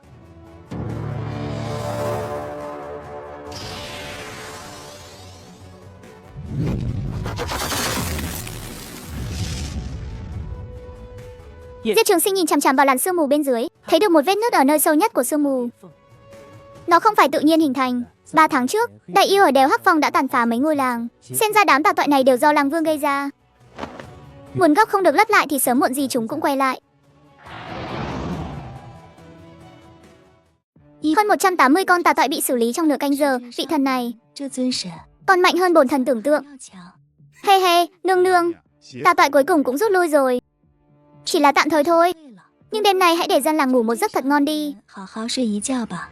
Lạc Hà nương nương vừa dứt lời, 刚落， một toán người ngựa từ hướng huyện Bình An 县城的方向急 lao nhanh tới. 好， Giỏi lắm, đến rồi đấy. 来了，鞋 Tà toại đánh xong rồi các người mới đến dọn dẹp à? 是的， Lạc Hà nương nương, Thanh Hoàng gia phải chúng tôi đến kiểm tra vết nứt. Vết nứt ở sâu trong dãy thanh thạch ấy. Tự đi mà xem, đừng có cản ánh sáng của bổn thần. Triệu Thánh Thúc nghiến răng. Hắn không dám đắc tội Lạc Hà nương nương, đành dẫn người đi về phía dãy thanh thạch. 市岭方向去。 Lão cáo già, yêu khí của Lang Vương, 狼王 dấu vết xung quanh vết nứt đúng là do Lang yêu gây ra. 确实是狼妖所为。 Thanh Hoàng gia, tên Lang Vương ở đèo Hắc Phong đó đã ở Ninh Mạch cảnh sơ kỳ, 初期， thực lực tương đương với Hoa Bột cảnh, còn cao hơn ngài một tiểu cảnh giới. 成 Thanh Hoàng gia, nếu nguồn gốc tà toại là Lang Vương, 不是狼王， thì chỉ dựa vào chúng ta thôi sao? Bổn thần biết, vị âm thần kia có biết chuyện này không? 阴神知道这件事吗？ Chắc là biết, thần thị của ngài ấy. 他的神使之 Lúc trước đến báo tin đã nói rồi, 就说了猎， bên phía vết nứt có yêu khí. 他 Hắn muốn mượn tay bổn thần để đối phó Lang Vương. 对付狼王， Tính toán cũng giỏi đấy. 好算盘， Vậy chúng ta phải làm sao? 我们怎么办？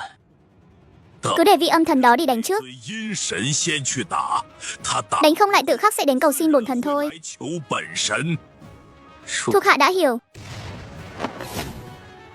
Một vị âm thần ở đỉnh phong Sơn Thần cảnh, 巅峰的阴神，独 một mình dọn dẹp hơn trăm con tà toại, 上百只邪祟， cũng có chút thú vị đấy. Nhưng một đầu với lang vương thì vẫn chưa đủ đâu. 还不够。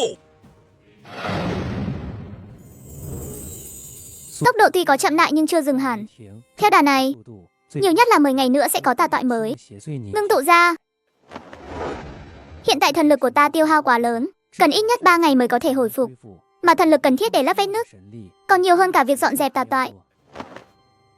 Vô địch, bảo với thần chủ đi canh giữ bên vết nứt dãy thanh thạch. Nếu lang vương xuất hiện, lập tức báo cho bổn thần. Nếu hắn không xuất hiện, 3 ngày sau bổn thần sẽ đích thân đi lấp vết nứt. Tuân lệnh thần chủ. Tiến độ nạp năng lượng được 3 phần. Hương hỏa ở Lam Tinh vẫn đang giảm sút. Phải nhanh chóng giải quyết vấn đề bên phía Lam Tinh mới được. Đây là sự hỗn loạn của hai thế giới bàn. 30 năm trước, quỷ dị xuất thế. Pháo hoa oanh tạc, có một nhóm ngự quỷ già đã chiến đấu ngoan cường. Định sinh tử mới có được thân thể cường tráng của chiến tranh. Dù hiện nay đã rời xa tiền tuyến, 厮杀 nhưng ngài ấy vẫn là cột trụ không thể thiếu của tổng cục. 神针， Các điểm thờ cúng ở Hoa Nam đã rút gần hết rồi. Chiến tranh vẫn đang lảng vảng ở đó. Vì không tìm thấy mục tiêu, nên hắn bắt đầu tấn công các cứ điểm ngự quỷ giả thông thường. Thương vong 5 người, 2 người bị thương nặng, không có ai ra đi. Tình hình ở Hoa Đông còn rắc rối hơn. Ôn dịch đồng thời xuất hiện ở Tô Thị, Ngô Thị và Thường Thị, 是同时现身，摧 phá hủy 6 điểm thờ cúng, hạ sát 11 ngự quỷ giả. 毁者11人。 6 điểm thờ cúng sao? Một mình ôn dịch không thể làm được. 一个人做不到。 Hắn đã điều động ít nhất 30 tên, 是个 C thạch trùng từ cấp C đến cấp Anh. 之虫， Ám thế hội rốt cuộc có bao nhiêu người vậy? 到底有多少人？ 居 Theo ước tính của khoa tình báo, cấp AC có 5 người, 5人 A cấp Anh đến cấp EC khoảng 50 người, 人 B dưới cấp B có hơn 500 người. 100人。 Còn bên phía Minh Phủ thì sao? Không có bất kỳ động tĩnh gì. Phán quan, vô thường, ngư đầu, mã diện, mạnh bà đều không lộ diện. Minh Vương lại càng không rõ tung tích. Nhưng tình báo chúng ta thu thập được cho thấy tần suất liên lạc giữa ám thế hội và Minh Phủ đang tăng lên. 1 tháng trước, 前 chúng ta thậm chí còn chưa từng thấy thần linh. 见过， Bây giờ một vị thần thực sự đang giúp chúng ta. 尊真正的神在帮我们，但 Nhưng một vị thần không thể giải quyết mọi vấn đề. 所有问题， Người của ám thế hội chúng ta phải tự đánh. 要我们自己打， Người của Minh Phủ chúng ta phải tự gánh vác. 要我们自己扛， Sức mạnh quốc gia không phải để trưng bày. 不是摆设，把 Hãy mời những vị đó ra đi. 出来。 Lão lãnh đạo, họ. 他们 Tôi biết họ đang bế quan. 他们在闭关 Quỷ dị phục hồi đã 30 năm rồi. 30年了， Ám thế hội đã làm loạn 20 năm nay. 20年 Chúng ta vẫn luôn bị động chịu đòn. 被动挨打， Giờ đây đã có một vị thần làm hậu thuẫn. 尊神做后盾。 Đã đến lúc phản công rồi, rõ chưa? 明白， Chuyện con trai cậu, Giang Hải đã báo cáo với tôi rồi. 还跟我汇报过了， Nhưng tôi không quan tâm cậu ấy có phải thần hay không. 他是不是神？ Điều tôi quan tâm là 信的是 cậu ấy có thể giúp chúng ta thắng trận này không? 帮我们打赢这场仗。 Có thể. Tốt, vậy tôi cũng nói thật với cậu. 我也跟你交个底， Quỷ dị phục hồi 30 năm. 30年 Đại hạ có thể trụ vững đến giờ không phải nhờ may mắn. 不是靠运气， Chúng ta có một nhóm cao thủ thực sự. 真正的高手 Chỉ là bình thường không lộ diện thôi. 是不露面。 Ý ngài là sao? Diệp anh em, cậu đã nghe qua Trấn Quốc Tứ Trụ chưa? 镇国四主嘛， Tôi làm ở ngự quỷ cục nửa đời người. 干了半辈子， Chưa bao giờ nghe qua cụm từ này. 此 Cái gọi là Trấn Quốc Tứ Trụ là 4 ngự quỷ giá cấp CC. 为 SSS 级御鬼者， Thời kỳ đầu quỷ dị phục hồi 30 năm trước, 义复苏初期， chính sự xuất hiện của họ mới ổn định được cục diện đại hạ. 稳住了大夏的局势， Nhưng cái giá họ phải trả cũng rất lớn. 代价也很大。 Quỷ dị trong cơ thể tuy bị áp chế, 虽然被压制， nhưng vẫn luôn xâm chiếm tâm trí họ. 侵蚀他们的神智。 Cấp CC sao? Trước đây tôi cứ ngỡ cấp Anh 一直以为 A 级 đã là trần nhà của ngự quỷ giả rồi. 莲花 Thế còn ám thế hội thì sao? 暗示会呢 Họ cũng có cấp CC. SS 级， Có hội trưởng tử vong chính là cấp CC. 就是 SSS 级。 Vì vậy sự xuất hiện của con trai cậu đối với chúng ta 出现对我们来说 vừa là cơ hội vừa là nguy cơ. 也是危机。 Tôi hiểu rồi. 明白？ 不， Cậu không hiểu đâu. 明白， Tôi hỏi cậu, nếu một ngày nào đó con trai cậu không thể giáng lâm nữa, 能降临了。 chúng ta phải làm sao? Ý tôi là, nếu thần không phải là vạn năng, 神不是万能的， cậu ấy có thế giới của cậu ấy để bảo vệ. 也要守， Chúng ta cũng có thế giới của mình để giữ gìn. 也要守。 Chúng ta không thể dồn hết hy vọng 所有希望都 vào một mình cậu ấy được. 他身上， Vì vậy chúng ta phải nhân lúc cậu ấy còn ở đây, 要在他在的时候 đánh cho ám thế hội tàn tác. 会打残。 Tôi cần phải làm gì? 什么？ Cậu không cần làm gì cả. 什么都不用做， Lau mà dưỡng thương cho tốt. 养好 Sau đó nói với con trai cậu rằng 告诉你儿子 chúng ta đã sẵn sàng rồi. 备好了。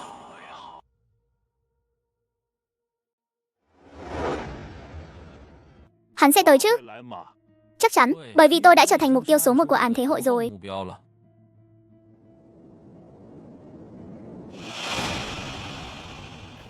Đến rồi. Chào Diệp tiên sinh, ngưỡng mộ đã lâu. Ngươi chính là Văn Nghệ. 是文艺 Đúng vậy, hội trưởng. Bảo tôi đến mời ngài đi làm khách. 去做客， Ra tay. 动手。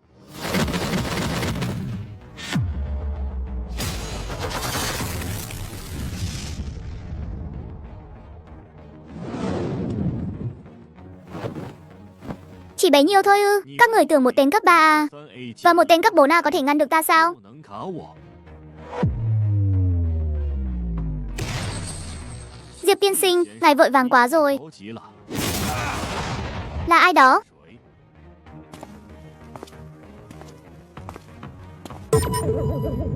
Lôi Trấn Thiên, ngự quỷ giả cấp Ceci, mặt danh Lôi Đình. 鬼者，代号雷霆， Thằng danh con, lão tử bế quan 10 năm. 闭关10年， Vừa ra đã thấy người đang ức hiếp người khác rồi. 看到你在欺负人。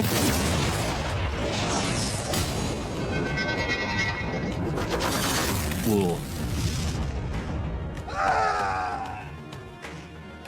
Cấp Ceci cũng chỉ có vậy thôi sao? 就这， Ngươi chính là cha của vị thần đó à? 尊神的父亲， Con trai ngươi khá lắm. 字不错， Nhưng hãy nhớ lấy, ám thế hội. 实惠， Chúng ta có thể tự mình đánh thắng được. 能打 Thần có việc của thần, 神的事， người có việc của người. 有神的事。 Lão gia họ Tống, bảo tôi nói với các người rằng từ hôm nay bắt đầu phản công. 先开始反攻， Cảm nhận xuyên giới, có thể cảm nhận nội dung và vị trí cầu nguyện của tín đồ ở Lam Tinh.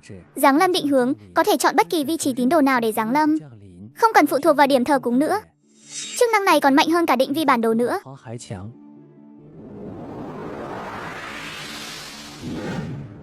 Dạ âm thần, Văn Nghệ đã bị xử lý, Lôi lão đã ra tay rồi. Chúng ta thắng rồi. Lúc này, tiếng thông báo hương hỏa lại vang lên dồn dập trong đầu Diệp Trường Sinh. Dày đặc như mưa rào. Xem ra bên Lam Tinh không phải chỉ có mình đang chiến đấu. Trong quầng sáng, các đường vân bản đồ trên hai thế giới bản xoay chuyển không ngừng.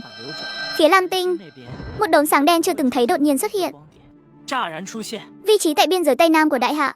西南边境， Ta xuyên không đến thế giới yêu ma, trở thành thần linh của phương thế giới này. Đối với thần linh mà nói, công đức là tu vi, hương hỏa là thần lực, càng là thọ mệnh. Mà hương hỏa của ta đã cạn kiệt, thần cách tan vỡ. May mắn thay, ta có thể dùng bàn phím liên lạc với cha ở Lam Tinh. Con trai, con nói con xuyên không đến một thế giới yêu ma loạn lạc, 魔乱世 lại còn trở thành âm thần ư? Đốm sáng đen kịt, chỉ thấy mịt mờ, như một đôi mắt lạnh lẽo đang lặng lẽ nhìn xuống. Dạng năng lượng này Diệp Trường Sinh chưa từng thấy bao giờ. 未设 Lạnh lẽo thấu xương, tử khí bao trùm, 苍茫， trầm mặc như vực sâu vạn trượng không đáy. 不明深渊。 Đây là cái gì? Hai thế giới bàn, có thể phân tích không? Thứ mà ngay cả hai thế giới bản cũng không phân tích được. Một là quá yếu không đáng để phân tích, hai là quá mạnh vượt xa phạm vi phân tích. Huyện Thương Nam, biên giới Tây Nam. Lão lãnh đạo, phân cục Tây Nam vừa gửi một báo cáo khẩn cấp, 来了一份紧急报告， nói rằng trong vòng 3 ngày ở huyện Thương Nam, 3天之内， toàn bộ cư dân của 7 ngôi làng đã mất 居 tích, 民全部失踪， tổng số hơn 300 người. 超过300人。 Là quỷ dị sao? Không giống, tại hiện trường, không để lại bất kỳ dấu vết nào. 迹残留， Không có dấu vết đánh nhau, 有痕迹， không có vết xi dâu, 血迹， không có thi thể. 尸体 Hơn 300 người như thể bốc hơi khỏi mặt đất vậy. 像是凭空蒸发了。 Đó là cái gì? 什么？ Không rõ nữa. 知道 Phân cục Tây Nam đã phái 2 nhóm người đi điều tra. 批人去调查， Nhóm thứ nhất đã mất tích, 批失踪了， nhóm thứ hai chỉ có một người trở về. 来了一个人， Người đó đâu? 个人呢？ Đang ở trung tâm y tế. 中心 Tâm thần rất hoảng loạn, 状态很差。 cứ luôn miệng nói. 再说， Người trên mặt đất bị như cái bóng dưới lòng đất kéo đi rồi. 子拖走了， Giang Hải, phân tích dữ liệu thế nào rồi? 记得怎么样了？ Lão lãnh đạo, ở độ sâu 300 mét dưới lòng đất huyện Thương Nam, 300米处 có một cái hố khổng lồ. 巨大的空洞， Thiết bị vi dò tìm của chúng ta sau khi đi vào cái hố đó 入空洞后 đều bị mất tín hiệu, 失灵， không phải bị phá hủy, 摧毁， mà giống như bị thứ gì đó nuốt chửng vậy. 细吞掉了。 Côn Luân, cậu đi Tây Nam một chuyến đi, 去一趟西南， dẫn theo cả Lôi lão nữa. 李老， Lôi lão đang truy đuổi chiến tranh mà. Chuyện ở Tây Nam quan trọng hơn, rõ chưa? 更重要。明白。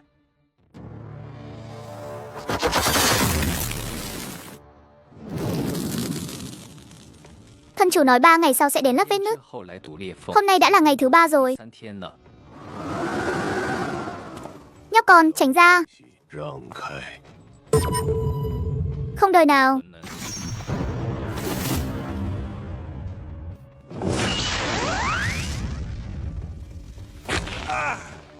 不能 Lo à.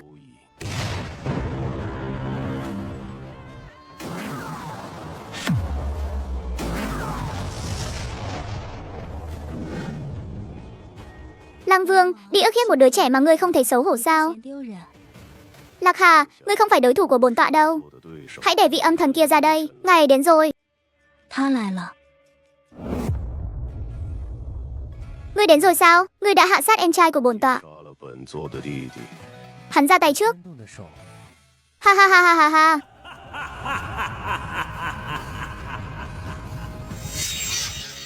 Tốt, bổn tọa cho ngươi một cơ hội. 给你一个机会， Vết nứt là do người lấp. 是你堵的， Bổn tọa cho ngươi lấp thêm một lần nữa. 再堵一次， Lấp được thì bổn tọa. 本座 Trong vòng 3 năm sẽ không đụng đến trấn Lạc Hà. 碰落霞阵， Không lấp được thì thần cách của ngươi. 你的神狗 Bổn tọa sẽ thu lấy. 我收了。 Ta nhận lời cược này. Ngươi điên rồi, thần lực hiện tại căn bản không đủ đâu. 不够。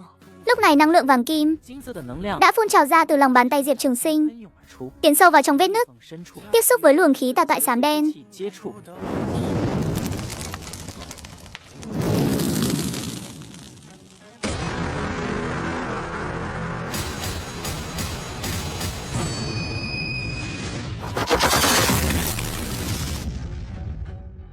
Toán niệm ngưng tụ, không có linh trí, xử lý chúng là có thể lấp được vết nứt. 就可以堵住裂缝。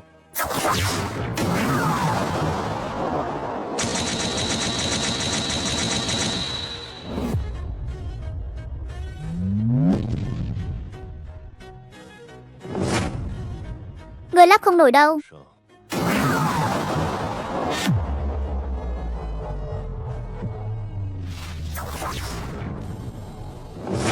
Đi ra đi. Diệp Trường Sinh không hề nhúc nhích. Ngay khi móng vuốt chỉ còn cách hư ảnh của cậu chưa đầy 3 thước, cậu đột ngột mở mắt ra. Năng lượng vàng kim tuôn trào ra từ hư không. 喷涌而出。 Cái gì? Bổn thần đã nói rồi. 本神说过， Bổn thần là âm thần, thiên sinh khắc chế yêu ma. Yêu lực của người vô dụng với bổn thần thôi. Hư ảnh của Diệp Trường Sinh lại mờ đi vài phần. 几分， Khí tà toại xám đen ở đáy vết nứt đã 黑色的邪祟之气彻 hoàn toàn ngừng bốc lên. Vết nứt lúc này cũng đã được lấp lại. 也堵上了， Sau đó sợi xích trên người Lăng Vương bị đứt đoạn. 连引断了， Hắn cúi đầu nhìn vết thương trên người mình, 上了伤口， im lặng hồi lâu. 片刻， Ngươi thắng rồi. Trong 3 năm tới bổn tọa sẽ không đụng đến trấn Lạc Hà. 我不会碰落霞阵， Nhưng bổn tọa sẽ không quên chuyện người đã xử lý Liệt Nha đâu. 你杀了烈牙 Chuyện này chưa xong đâu. 没完。 Bái thần chờ đợi. 战 Cái hồ lô này đã theo bổn thần 80 năm rồi. 80年。 Lần đầu tiên bị hư hại nặng thế này. 这样 Thanh Hoàng gia, vết nứt đã lấp lại rồi. Lăng Vương đã rút lui. Thần lực của âm thần núi Thương Vụ gần như cạn kiệt. 神力几乎耗尽， Bích ngọc hồ lô của Lạc Hà nương nương cũng bị tổn hại. 也受了损。 Lăng Vương hứa 3 năm không đụng tới trấn Lạc Hà. 年不碰落霞阵， Nhưng loài sói đó chưa bao giờ là lũ súc sinh giữ lời cả. 来不是守信的畜生。 Ý của ngài là bổn thần đã nhúng tay vào vết nứt sao? 本神在裂缝上动了手脚， Khi Lăng Vương xé rách vết nứt, 开裂缝的时候， bổn thần đã giúp hắn một tay. 了他一把， Khí tà toại có thể lan tới trấn Lạc Hà. 能蔓延到落霞阵。 Không phải là trùng hợp đâu. 巧合， Thanh Hoàng gia, tại sao ngài lại làm vậy? Huyện Bình An là địa bàn của bổn thần. 本神的地盘。 Trấn Lạc Hà, núi Thương Vụ, 苍梧山、 đèo Hắc Phong đều nằm trong cương giới huyện Bình An. 平安县境内 Bổn thần đã cai quản 300 năm rồi. 300年， Không thể dung thứ cho mấy kẻ ngoại lai đến đây cắm rễ được. 在这里扎根， Bổn thần vốn muốn mượn tay Lăng Vương để trừ khử vị âm thần đó. 除掉那尊阴神。 Không ngờ hắn lại thắng được. 他居然赢了， Vậy giờ phải làm sao à? 现在怎么办？ Đợi vị âm thần đó khôi phục thần lực. 恢复神力， Đợi hắn tưởng rằng mọi chuyện đã bình an. 平安了， Đợi hắn lơ là cảnh giác. 松警惕了， Bổn thần mới ra tay. 再出手。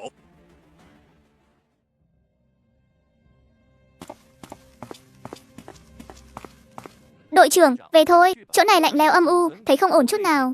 Mặt đất này đen quá. 是黑的， Không phải màu đen của đất, 壤的黑色， mà là một loại bóng tối đang chuyển động như vật sống vậy. 像活物一样的黑暗。 Đột nhiên một luồng hơi lạnh buốt giá từ đầu ngón tay truyền khắp toàn thân. 全身 Không phải cái lạnh thông thường mà là một thứ sâu sắc hơn, 层的 như thể nỗi sợ hãi khi linh hồn bị chạm vào.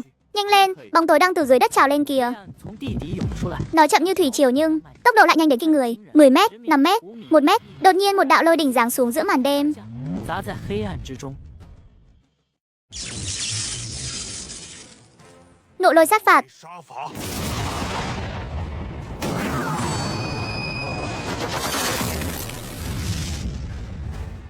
Bóng tối lại tụ lại, ngưng tụ thành một cây giáo đen dài, đâm mạnh về phía Lôi Chấn Thiên.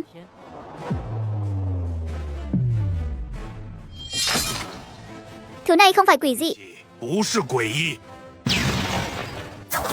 Lôi lão, tình hình thế nào rồi? 情况 Không biết, thứ này không phải quỷ dị, 东西不是诡异， không phải yêu khí, cũng không phải bất cứ thứ gì chúng ta từng thấy. 和一种东西， Trên màn hình máy dò chỉ là một khoảng trắng. 路上只有一片空白， Bị hỏng rồi sao? 那么 Không phải hỏng, 是失灵， mà là vùng bóng tối đó đã nuốt chửng mọi tín hiệu. 掉了所有信号。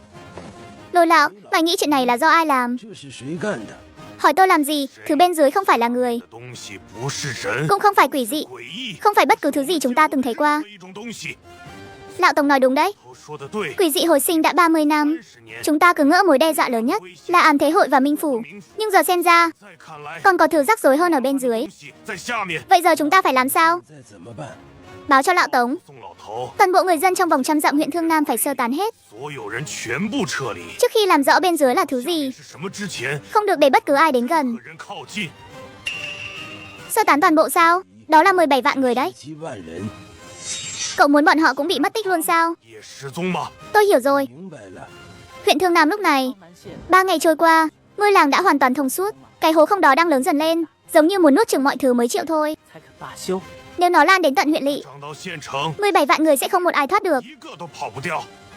Tôi là Côn Luân, 昆仑 thông báo cho Tống Lão. 宋老 Huyện Thương Nam yêu cầu chi viện, 请求增援 ít nhất cần 2 ngự quỷ giả cấp AC, S 级御鬼者 mang theo toàn bộ thiết bị phong ấn. 封印设备。 Rõ, Huyền Vũ và Chu Tước đang trên đường tới rồi. 已经在路上了。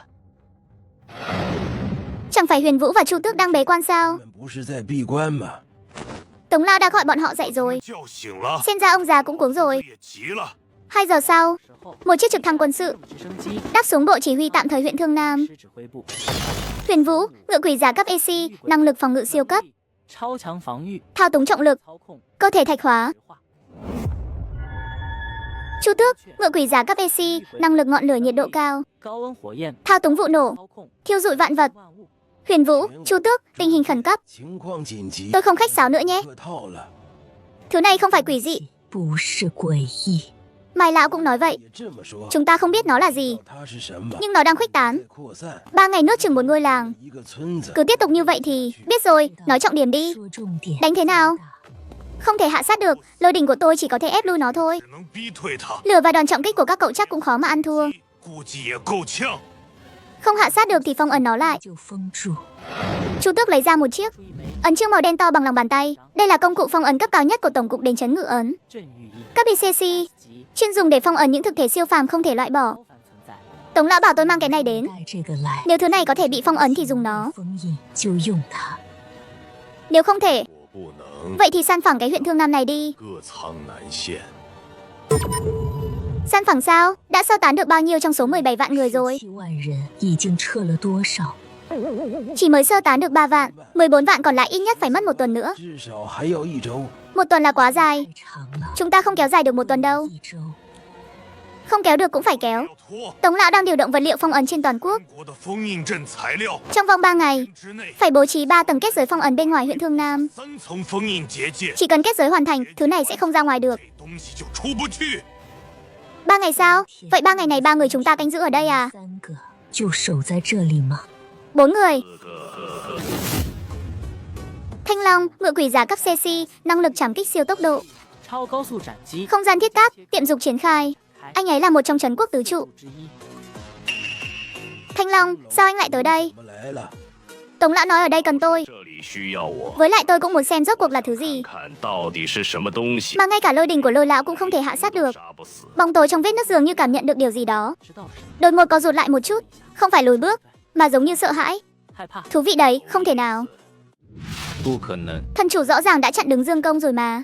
阳光 Con cáo già đó của Nhiên đã giở trò. 动了手脚， Trên vết nứt có tầng phong ấn thứ 2. 封印 Không phải do thần chủ nhà ngươi bố trí. 不的 Nương nương, con đi báo cho thần chủ ngay đây. 神主， Muộn rồi, thần chủ nhà ngươi giờ đã cạn kiệt thần lực. 神力耗尽， Báo cho ngài ấy cũng vô ích. 没用， Ngài ấy biết rồi cũng chỉ cưỡng ép ra tay thôi. 强行出手。 Đến lúc Lăng Vương tới, 狼王来了， ngài ấy ngay cả sức để chạy cũng không có. 没有 Vậy phải làm sao đây? Phải phá bỏ những thứ tay chân mà ông ta để lại. Phá bằng cách nào? Bản thân quen biết một người. Ông ấy có lẽ biết lão thổ địa của huyện Bình An, Trần Bác. Ông ấy đã ở huyện Bình An suốt 600 năm rồi, còn lâu đời hơn cả Dương Công. Mấy thủ đoạn của Dương Công, ông ấy nhìn thấu hơn ai hết. Vô Địch, ngươi thay bản thân đi huyện Bình An một chuyến. Tìm Trần Bác. Để làm gì? Làm rõ xem Dương Công đã giở trò gì trên vết nứt đó. Con đi ngay đây. Hy vọng là vẫn còn kịp. Đây chính là miếu thổ địa sao? Thổ địa, công tại thượng, thần thị của âm thần núi Thương Ngô là Triệu Vô Địch cầu kiến. Cậu thiếu niên tìm lão phu có việc gì? Trần bá, Lạc Hà nương nương bảo con đến hỏi Trần Hoàng gia. Dương Công đã giở trò gì trên vết nứt ở Thanh Thạch Lý vậy? Con cáo già Dương Công đó lại bày ra trò quỷ gì nữa đây? Triệu Vô Địch kể lại mọi chuyện về vết nứt đầu đuôi gốc ngọn. Trần bá nghe xong thì trầm ngâm hồi lâu. Thủ đoạn của Dương Công, lão phu của thực có biết.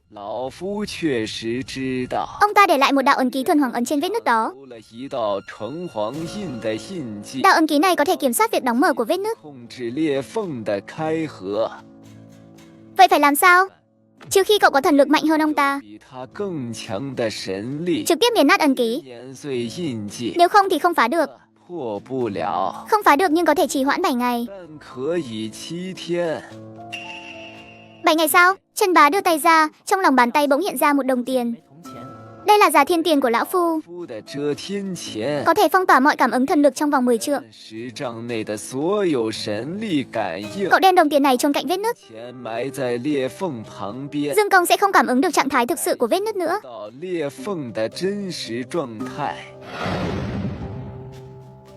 Đa tạ Trần bá. Đừng cảm ơn nữa, lão phu ở Bình An này 600 năm rồi. Chứng kiến Dương Công từ một thổ địa thần leo lên đến thành hoàng thần.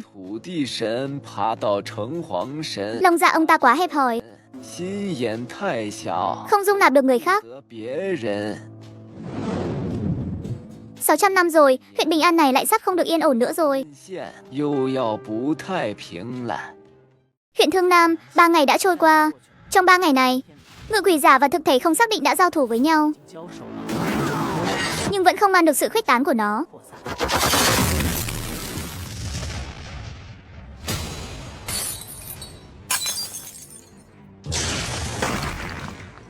Hai người lùi lại đi. Thứ đó sắp ra ngoài rồi. Bóng tối không còn cuộn trào nữa, mà ngưng tụ thành một cây cột to lớn. Từ trong vết nứt trồi ra, trên cây cột đó hiện lên một loại văn tự.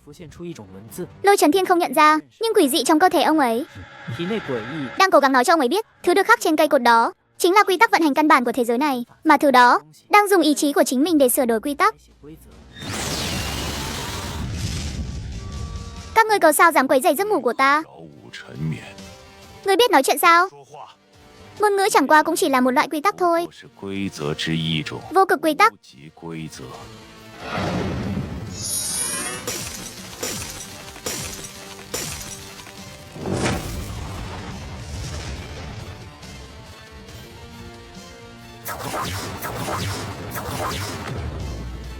Lôi lão cẩn thận, hắn đang sửa đổi hiện thực đấy.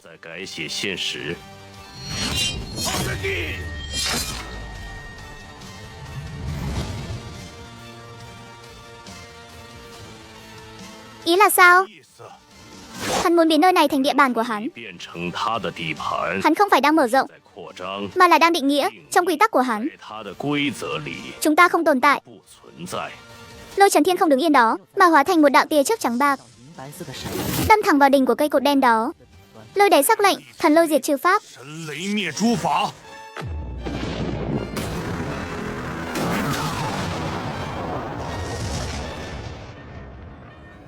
Sau khi ánh lôi tan đi, cây cột vẫn còn đó, nhưng văn tự quy tắc đó lóe lên một cái. Lôi đình mà Lôi Chấn Thiên phóng ra đã bị định nghĩa thành không tồn tại, không phải bị chặn lại, cũng không phải bị hấp thụ, mà là bị quy tắc xóa bỏ hoàn toàn. Làm sao có thể chứ? Lôi đình là quy tắc, vô ý có thể định nghĩa nó là vô hiệu. Văn tự quy tắc trên cây cột lại lóe lên lần nữa. Cánh tay phải của Lôi Chấn Thiên đột nhiên mất cảm giác. Cánh tay phải của ông ấy đã bị định nghĩa thành không tồn tại. Ông ấy cúi xuống nhìn cánh tay phải của mình, rõ ràng vẫn còn đó, nhưng ông ấy không cảm nhận được nữa, không thể nhấc lên được, cũng không thể nắm chặt tay. Giam cầm, không gian thiết cát.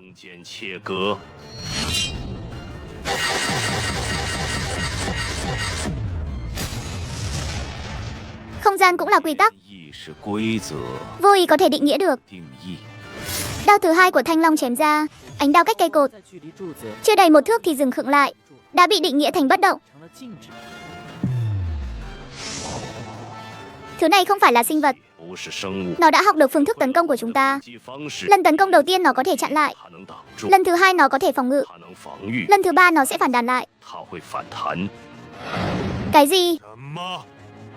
Ta là ý thức mà các ngươi gọi là địa mạch, 称之为地幔的意识， là ý chí của chính hành tinh này, 本身的意志， đã ngủ say từ lâu, 已久 bị các người đánh thức. 无等唤醒， Ý chí của hành tinh sao? 意志 Ta đã ngủ say hàng ức năm rồi. 连数亿年， Các ngươi chẳng qua chỉ là một lớp bụi mỏng trên bề mặt trái đất mà thôi. 一层薄尘， Kẻ dám quấy nhiễu giấc mộng của ta, 听梦者 đáng bị xóa bỏ. 被抹除。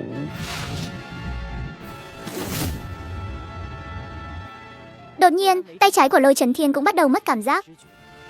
Hắn đang triệt tiêu sự tồn tại của chúng ta. 我们的存在 Cứ đà này, 这么下去， chúng ta sẽ bị hắn định nghĩa thành không tồn tại. 意成不存在。 Lúc này Côn Luân đứng ở hướng bộ chỉ huy, 在指挥部方向， sắc mặt trắng bệch như tờ giấy. Xong rồi, vẫn còn 7 vạn người không kịp sơ tán. 不及撤离。 Ha ha ha ha ha ha.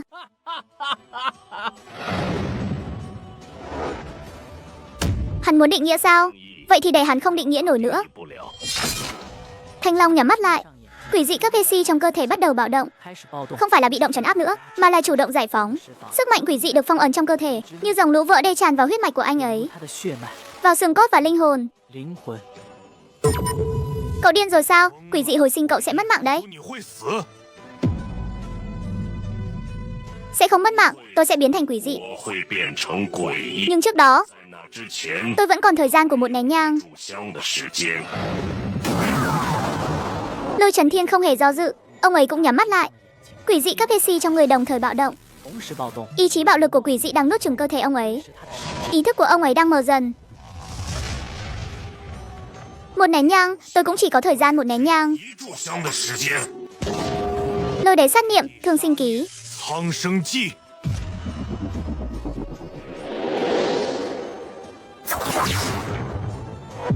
Giam cầm, vạn pháp giai trảm. 万法皆斩。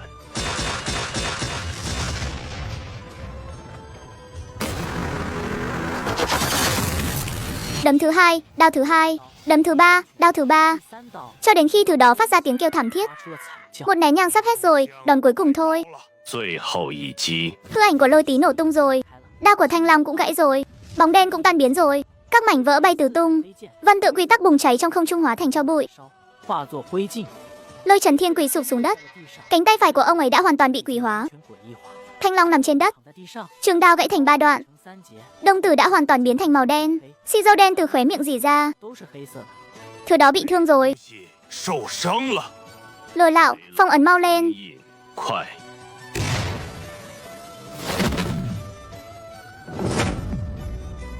Đột nhiên bóng tối lại ập tới trấn áp. 再次注意，将这 Ấn chương bị đánh bay sang một bên. 边 Dạ âm thần, nếu ngài còn không tới nữa, 是再不来 thì chúng tôi tiêu đời rồi. 交代了。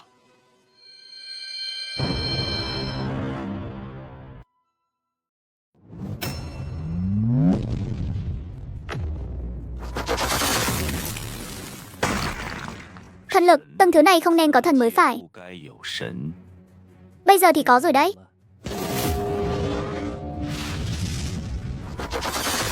Ngài định làm gì? 什么？ Năng lượng hoàng kim rót vào ngực Lôi Trấn Thiên và Thanh Long. 和青龙的胸口 Quỷ dị trong cơ thể bọn họ ngay lập tức bị nghiền nát, 先被碾碎， chỉ để lại nguồn sức mạnh thuần khiết nhất. 本源 Ngài đã trấn áp quỷ dị trong người chúng tôi sao? 诡异镇压了。 Từ nay về sau các người không cần lo lắng quỷ dị hồi sinh nữa. 新诡异复苏 Có thể dốc toàn lực ra tay rồi. 手了。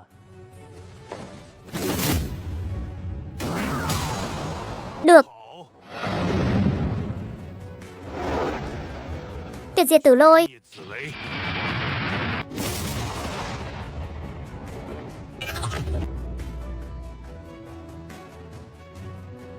Giam cầm, vạn pháp giai trảm. 万法皆斩。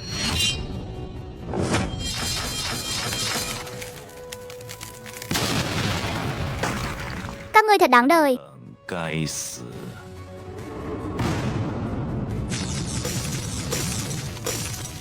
Thần Thần lực của Hà Bá Tinh đối kháng với quy tắc chi lực của hắn vẫn còn quá miễn cưỡng. Ngươi không trụ nổi nữa rồi, ta định nghĩa不定义 thần cách của ngươi sẽ bị vỡ nát. 人格碎裂。 Diệp Trường Sinh cảm thấy một cơn đau dữ dội truyền tới từ thần cách. Quy tắc đang cưỡng ép xé rách thần cách của anh. Vết nứt trên khối tinh thể vàng đang lan rộng. Thần lực đang thất thoát nhanh chóng. Đột nhiên một đạo kim quang từ đằng xa bắn tới. Chúng chính xác vào tay phải của địa mạch. Đây là... 这是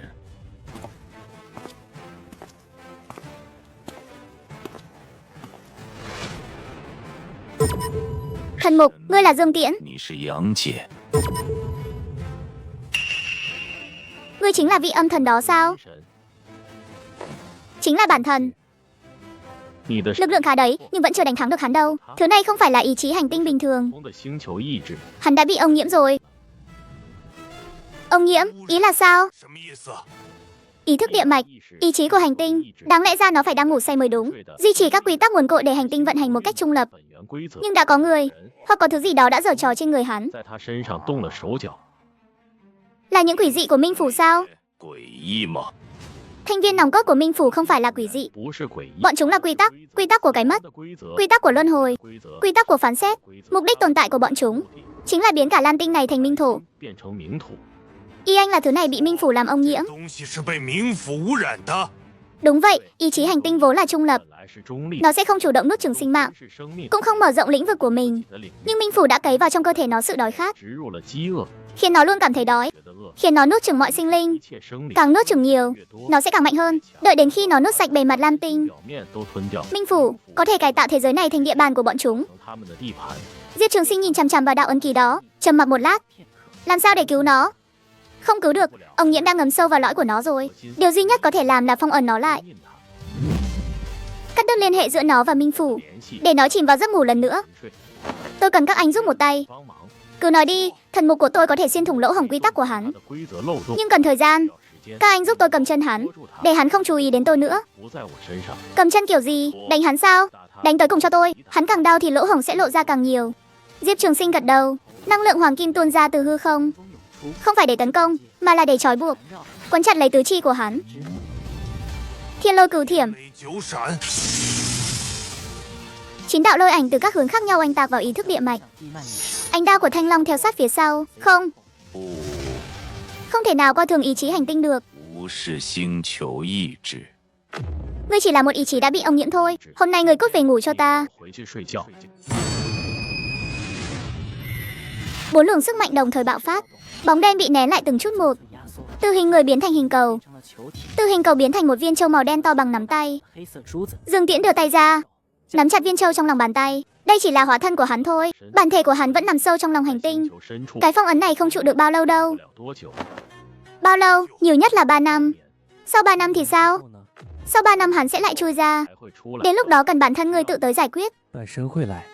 Đúng rồi, thành viên nòng cốt của Minh Phủ mỗi người đều đạt cấp CC. Minh Vương của bọn chúng còn mạnh hơn thứ này nhiều. Các người tốt nhất nên chuẩn bị sẵn sàng đi. Cấp CC mà còn mạnh hơn thứ này sao? 急，比这东西还强。 Về rồi nói, bản thân phải đi đây. Việc ở đây giao lại cho các người đấy.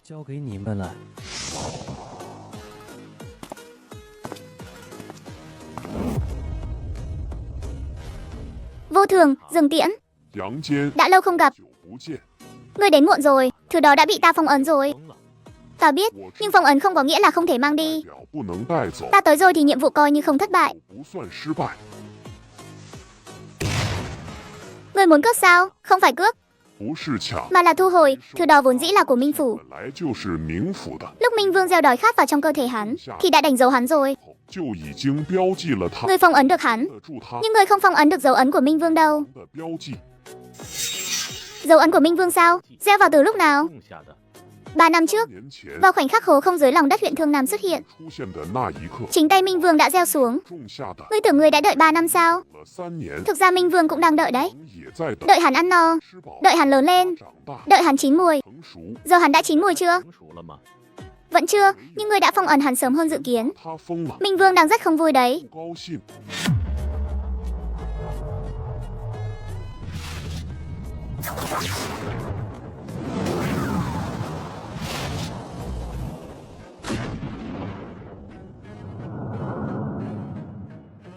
Thần mục của ngươi không nhìn thấu được luân hồi đâu. Bởi vì ở điểm cuối của luân hồi chẳng có gì cả. 什么都没有。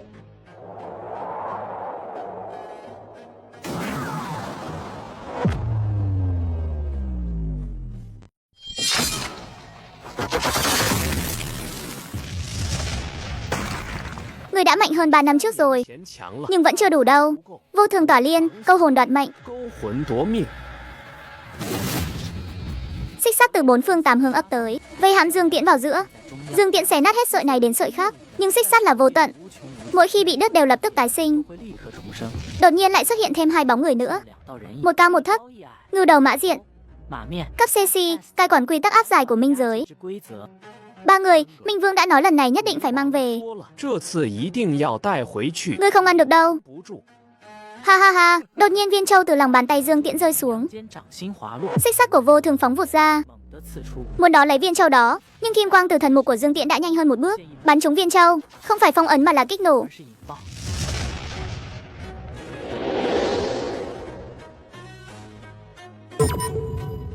Ngươi thả hắn ra như vậy, 它放出来， không sợ cả huyện Thương Nam sẽ bị nuốt chửng sao? 蓝线都会被吞噬了吗？ Sẽ không, bởi vì hắn không có bản thể. 有本体 Thứ vừa rồi bị ta phong ấn chỉ là hóa thân thôi. 化身， Giờ hóa thân nát rồi, hắn đã quay về bản thể rồi. 体去了， Các ngươi muốn thu hồi thì xuống dưới lòng đất mà tìm hắn. 你找他。 Ngươi cố ý sao? Đúng vậy, 对， lúc ta phong ấn hắn đã biết các ngươi sẽ tới rồi. 你们会来， Thay vì để các ngươi mang hóa thân nguyên vẹn 我 đi, 的化身带走， thì chẳng thà chính tay ta bóp nát nó. 碎了它。 Các ngươi muốn thu hồi thì xuống dưới mà tìm. Dưới lòng đất 3.000 mét, bản thể của hắn nằm ở đó. Các ngươi có dám xuống đó không? 对吗？ Vô thường không trả lời. Quy tắc của Minh Phủ vô hiệu ở dưới lòng đất. 地下无效， Bọn chúng có thể tung hoành trên bề mặt, nhưng không vào được lòng đất. 去地底。 Dương Tiễn, lần này coi như người thắng. 算你赢了， Nhưng Minh Vương sẽ không tha cho ngươi đâu. 放过你， Cứ bảo ông ta tới, ta đợi. 等着。 3 năm sau hắn sẽ lại ra ngoài thôi. 会出来。 Đến lúc đó không thể để nó vỡ nát thêm nữa đâu. Dương Tiễn nói phong ấn chỉ trụ được 3 năm. 只能撑3年， 3 năm sau thứ đó sẽ lại chui ra. 东西还会出来。 3 năm là đủ rồi. 够了， Con trai anh khi nào mới có thể giáng lâm lần nữa? 什么时候能再降临？ Nó nói lúc nào cũng được, 随时可以。 nhưng cần hương hỏa từ cung điện bền vững. 太久宫 Từ ngày hôm nay, 明天开始， tất cả các điểm thờ cúng trên toàn quốc mỗi ngày thắp hương 3 lần, 每天3次上香， không được thiếu lần 不 nào. 能少。 Theo tốc độ này, 3 tháng là có thể đột phá vô địch rồi. 无敌。 Bên phía Dương Công có động tĩnh gì không? Báo cáo thần chủ, Già Thiên Tiền vẫn còn ở vết nứt, không có gì bất thường. Nhưng Trần Bá nói, 我说 gần đây Dương Công thường xuyên phái thần sư đến Hắc Phong lĩnh, 去黑风岭 không biết là đang giở trò quỷ gì nữa. 鬼， Tiếp tục theo dõi đi, nếu đích thân Dương Công đến vết nứt, 自驱裂缝。 thì lập tức báo cho bản thân biết. Tuân lệnh thần chủ. 神主， Dương Công, ngươi đang tính toán điều gì đây? 主爷， Vùng biên giới Tây Bắc Đại Hạ, một vùng sa mạc hoang vắng. 无人戈壁。 Một ngày trước, một vệ tinh quân sự 的军用卫星 đã ghi lại được những bất thường trên mặt đất của khu vực này. 长 Một vết nứt dài khoảng 10 km, 公里的裂缝， kéo dài từ sâu trong sa mạc đến một mỏ khai thác bị bỏ hoang. 废弃的矿场。 Bộ trưởng Thương Hải, kết quả phân tích thế nào rồi? 果如何？ Không phân tích được, 击不了， thiết bị dò tìm vừa đưa xuống là bị hỏng ngay. 失灵。 Vậy cần phải nhanh chóng báo cáo lên tổng cục thôi. 总结了， Lão lãnh đạo, báo cáo của Thương Hải nói rằng 报告说， ở dưới vết nứt phát hiện thấy tàn dư phủ văn yếu ớt, 到了微弱的符文残留， không phải là thuật phong ấn thời hiện đại, mà là từ rất lâu về trước rồi. 前的 Cậu ấy suy đoán, bên dưới có lẽ đang phong ấn một thực thể cổ xưa nào đó. 某种古老的存在。 Phong ấn từ rất lâu về trước sao? 的封印， Tống Hải Thiên đi tới trước giá sách, 书架前 rút từ tầng trên cùng ra một cuốn sách cổ đã ấu vàng. 泛黄的古 Trên bìa sách viết 4 chữ, Sơn Hà thiết kế đồ. 山河设计图， Đây là thứ từ lúc tổng cục mới thành lập, 是总局建立之初， được khai quật từ một ngôi mộ cổ dưới dạng bản thảo còn sót lại. 土的残卷， Bên trong có vẽ một tấm bản đồ, 这一幅地图， không phải bản đồ nước Đại Hạ, 夏国的地图， mà là bản đồ Cửu Châu cổ xưa hơn nhiều. 九州地图， Trên bản đồ có 12 dấu chấm đỏ, 有12个红点， đều được đánh dấu là phong. 数着风。 Nhưng dấu chấm đỏ này là gì vậy? 是什么？ Sơn Hà thiết kế đồ có ghi chép rằng, 地图记载， vào thời thượng cổ, có những đại năng đã lấy núi sông làm trận. 法能以山河为阵， Phong ấn 12 thực thể không thể gọi tên, 可不可名状的存在， không phải quỷ dị, 是诡异、 không phải yêu ma mà là một thứ cổ xưa hơn. 更古老的东西。 Vị trí biên giới Tây Bắc là ở đây, 的位置就在这里， giống với cái ở huyện Thương Nam sao? 一样吗？ Không giống, cái ở huyện Thương Nam là ý chí hành 发 tinh, 现那个是星球意志 đã bị Minh Phủ làm ông nhiễm rồi. 污染的， Còn những thứ này vốn dĩ đã tồn tại, 是本来就存在的， cổ xưa hơn cả quỷ dị, 意更古老， gần với nguồn gốc hơn cả Minh Phủ. 更接近本源。 Thông báo cho Thương Hải, 海 Lập 3 tầng kết giới phong ấn tại chu vi vết nứt. 布下3层封印结界， Đừng làm kinh động đến hắn, 动它， đừng tiếp cận hắn, 靠近它， chỉ cần giám sát thôi. 天使 Đợi ra âm thần giáng lâm. 神降临 Những thứ thuộc về tầng cấp quy tắc, 的东西 thế đạo này càng lúc càng không nhìn thấu được. 越来越看不透了。 Bên ngoài cửa sổ, một con quạ bay ngang bầu trời, 空中飞过， đậu trên sân thượng tòa nhà đối diện. Đôi mắt nó đen kịt, 是纯黑色的， trong con người thấp thoáng nhìn thấy 看到 những hoa văn như xiềng xích đang chậm rãi xoay chuyển. 转动。 Cách huyện Bình An 800 dặm về phía bắc có một tòa âm sơn. Bản thân khi còn trẻ từng cảm nhận được khí tức ở đó, rất không bình thường. Gần đây luồng khí tức đó ngày càng mạnh hơn. Âm sơn là nơi thế nào? 是什么地方？ 300 năm trước, 5 vị thành hoàng thần đã hợp lực trấn áp một khối oán niệm tụ hợp. Ngay dưới chân núi Âm Sơn, Dương Cung chính là một trong 5 vị đó. Kẻ mà Dương Cung trấn áp chính là hắn. 那他 Gần đây hắn đã ngừng việc gia cố. Hắn muốn dùng thứ ở Âm Sơn để đối phó thần chủ. 对付神主， Bản thân không chắc chắn, nhưng Dương Cung chưa bao giờ làm việc mà không có mục đích. Ngươi hãy thay thần chủ nhà ngươi đi một chuyến đến Âm Sơn, xem phong ấn bên đó rốt cuộc đã thế nào rồi. Con đi ngay đây. 就去。 Lão Trương Đầu, nương nương, hãy thắp hương hỏa trong miếu âm thần lên. Càng nhiều càng tốt, vị thần đó cần hương hỏa. Bản thân không giúp được gì khác, ít nhất có thể giúp hắn tích lũy thêm chút thực lực. Lão Hủ đi làm ngay đây. 这就去。 Ba nơi, 3 phong ấn. 3个封印， Bách thần chỉ có 1. 只有一个。 Trường Sinh, có chuyện gì vậy? 长生怎么了？ Vết nứt ở biên giới Tây Bắc, 裂缝 Tổng cục đã cử người đến chưa? 去了吗？ Sao con biết được? 我知道了。 Con thấy qua lưỡng giới bàn, 看到的， bảo Tống Hải Thiên đừng cử người xuống đó. 不要派人下去， Thứ bên dưới không phải họ có thể đối 是 phó. 他们能对付的， Đó là thứ gì? 怎么？ Phong ấn thượng cổ, cổ xưa hơn cả quỷ dị. 更古老。 Con sẽ đi xử lý. 处理 Bắt không phải hiện tại. 现在 Vậy là khi nào? 什么时候？ Đợi con đột phá dược địa cảnh. 地境， Đường phía bắc Âm Sơn, vết nứt phong ấn khối oán niệm tụ hợp từ 300 năm trước 聚合体的裂缝 đang dần đổ vỡ, sương mù xám đen tuôn ra như lửa dữ. 涌出， Cỏ cây thành tro, nham thạch nứt nẻ. 岩石酥裂， 开始。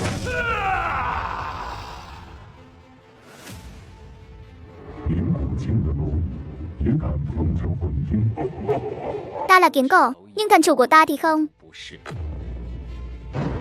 Thần chủ, oán niệm Âm Sơn phá phong rồi. 念破风，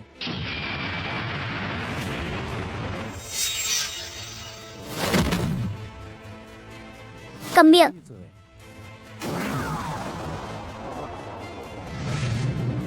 Kẻ điên.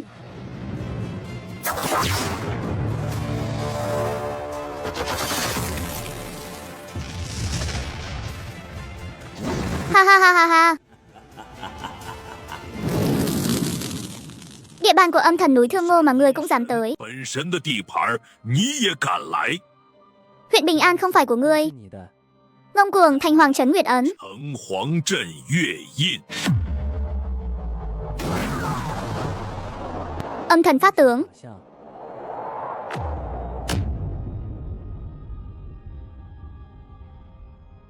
Minh có cảnh trung giai. 镜中界 Thần lực của ngươi tinh thuần hơn bản thân nghĩ đấy. 比本神想的要纯。 Thần cách của ngươi đã bị oán niệm làm ông nhiễm rồi. 被你污染了。 Hừ hừ, ngươi tưởng bản thân đến đây một mình sao? 本神一个人来的吗？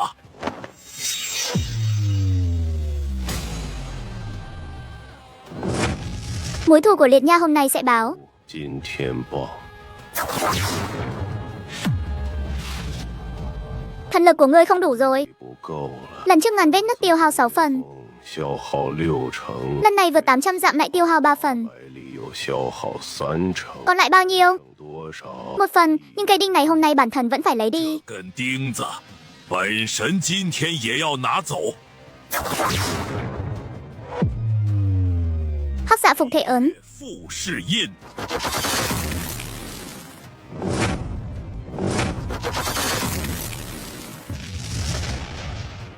Lương giới bản đốt cháy hương hỏa. 燃烧香火， Cảnh báo, đốt cháy hương hỏa sẽ khiến tiến độ nạp năng lượng về không. 功能进度归零， Đốt cháy, 烧 lượng hương hỏa của nửa tháng. Trong nháy mắt hóa thành năng lượng kìm sắc tràn vào hư ảnh. 色能量涌入虚影，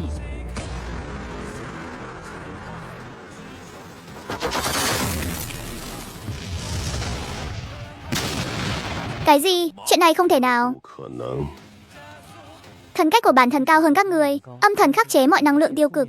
Dù là yêu lực hay thần tính bị ô nhiễm của các người, trước mặt bản thần đều là con số âm. 是复数。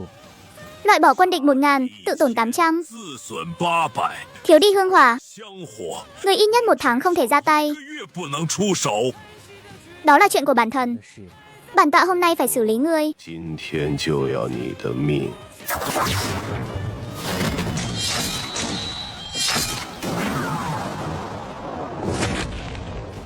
Nắm đấm của ngươi cứng hơn lần trước rồi đó. 比上次硬了。 Móng vuốt của ngươi lại cùn hơn lần trước rồi. 顿了。 Một người một sói đối mắt nhìn nhau, sát ý tràn ngập. Dương Cung đứng ở cách đó không xa. Thanh hoàng ấn chậm rãi xoay chuyển. Hắn đang đợi thần lực của Diệp Trường Sinh tiêu hao thêm chút nữa. 消耗一点， Đột nhiên oán niệm xám đen tuôn ra như núi lửa phun trào, 喷发涌出， ngưng tụ thành một quái vật với hình thù vặn vẹo. 扭曲的怪物形状。 300 năm rồi, bản tọa cuối cùng cũng ra được rồi. 座终于出来了。 Không thể nào, 可能 ấn ký bản thần hạ xuống sao lại biến mất rồi? 记怎么消失了？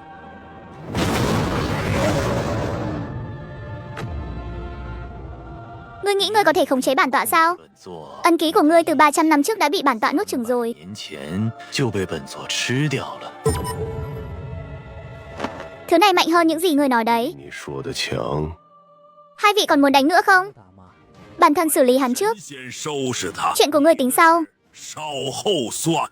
Bản tọa không phải đang giúp ngươi. 是帮你 Thứ này mà ra ngoài, 出来， cả huyện Bình An sẽ bị nó nuốt chửng. 线都会被他吞掉。 Thật khéo, bản thần cũng không muốn chuyển nhà. 2 minh cốt cảnh, 河伯镜， 1 ninh mạch cảnh, 宁脉镜， thêm 1 con kiến cỏ minh cốt cảnh vẫn chưa đủ. 蝼蚁不够。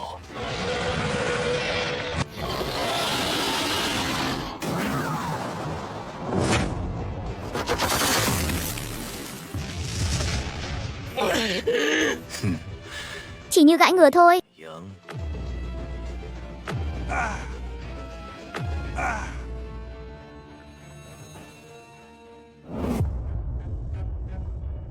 Ta là Thành Hoàng Hoa Dương. 发扬成皇， Hãy để thần thị của ngươi dùng trấn hồn đinh. 是用镇魂钉。 Triệu vô địch, thần chủ. 神主， Ta sẽ truyền toàn bộ thần lực sang cho ngươi. 度给你 Dùng trấn hồn đinh của ngươi đánh vào hạt nhân của nó. 的核心。 Cơ thể Triệu vô địch được kim quang bao phủ. 光包 Nhục thân mình cốt cảnh không thể chịu đựng được nhiều thần lực như vậy. Ta là thần thị của âm thần núi Thương Ngô, Triệu vô địch.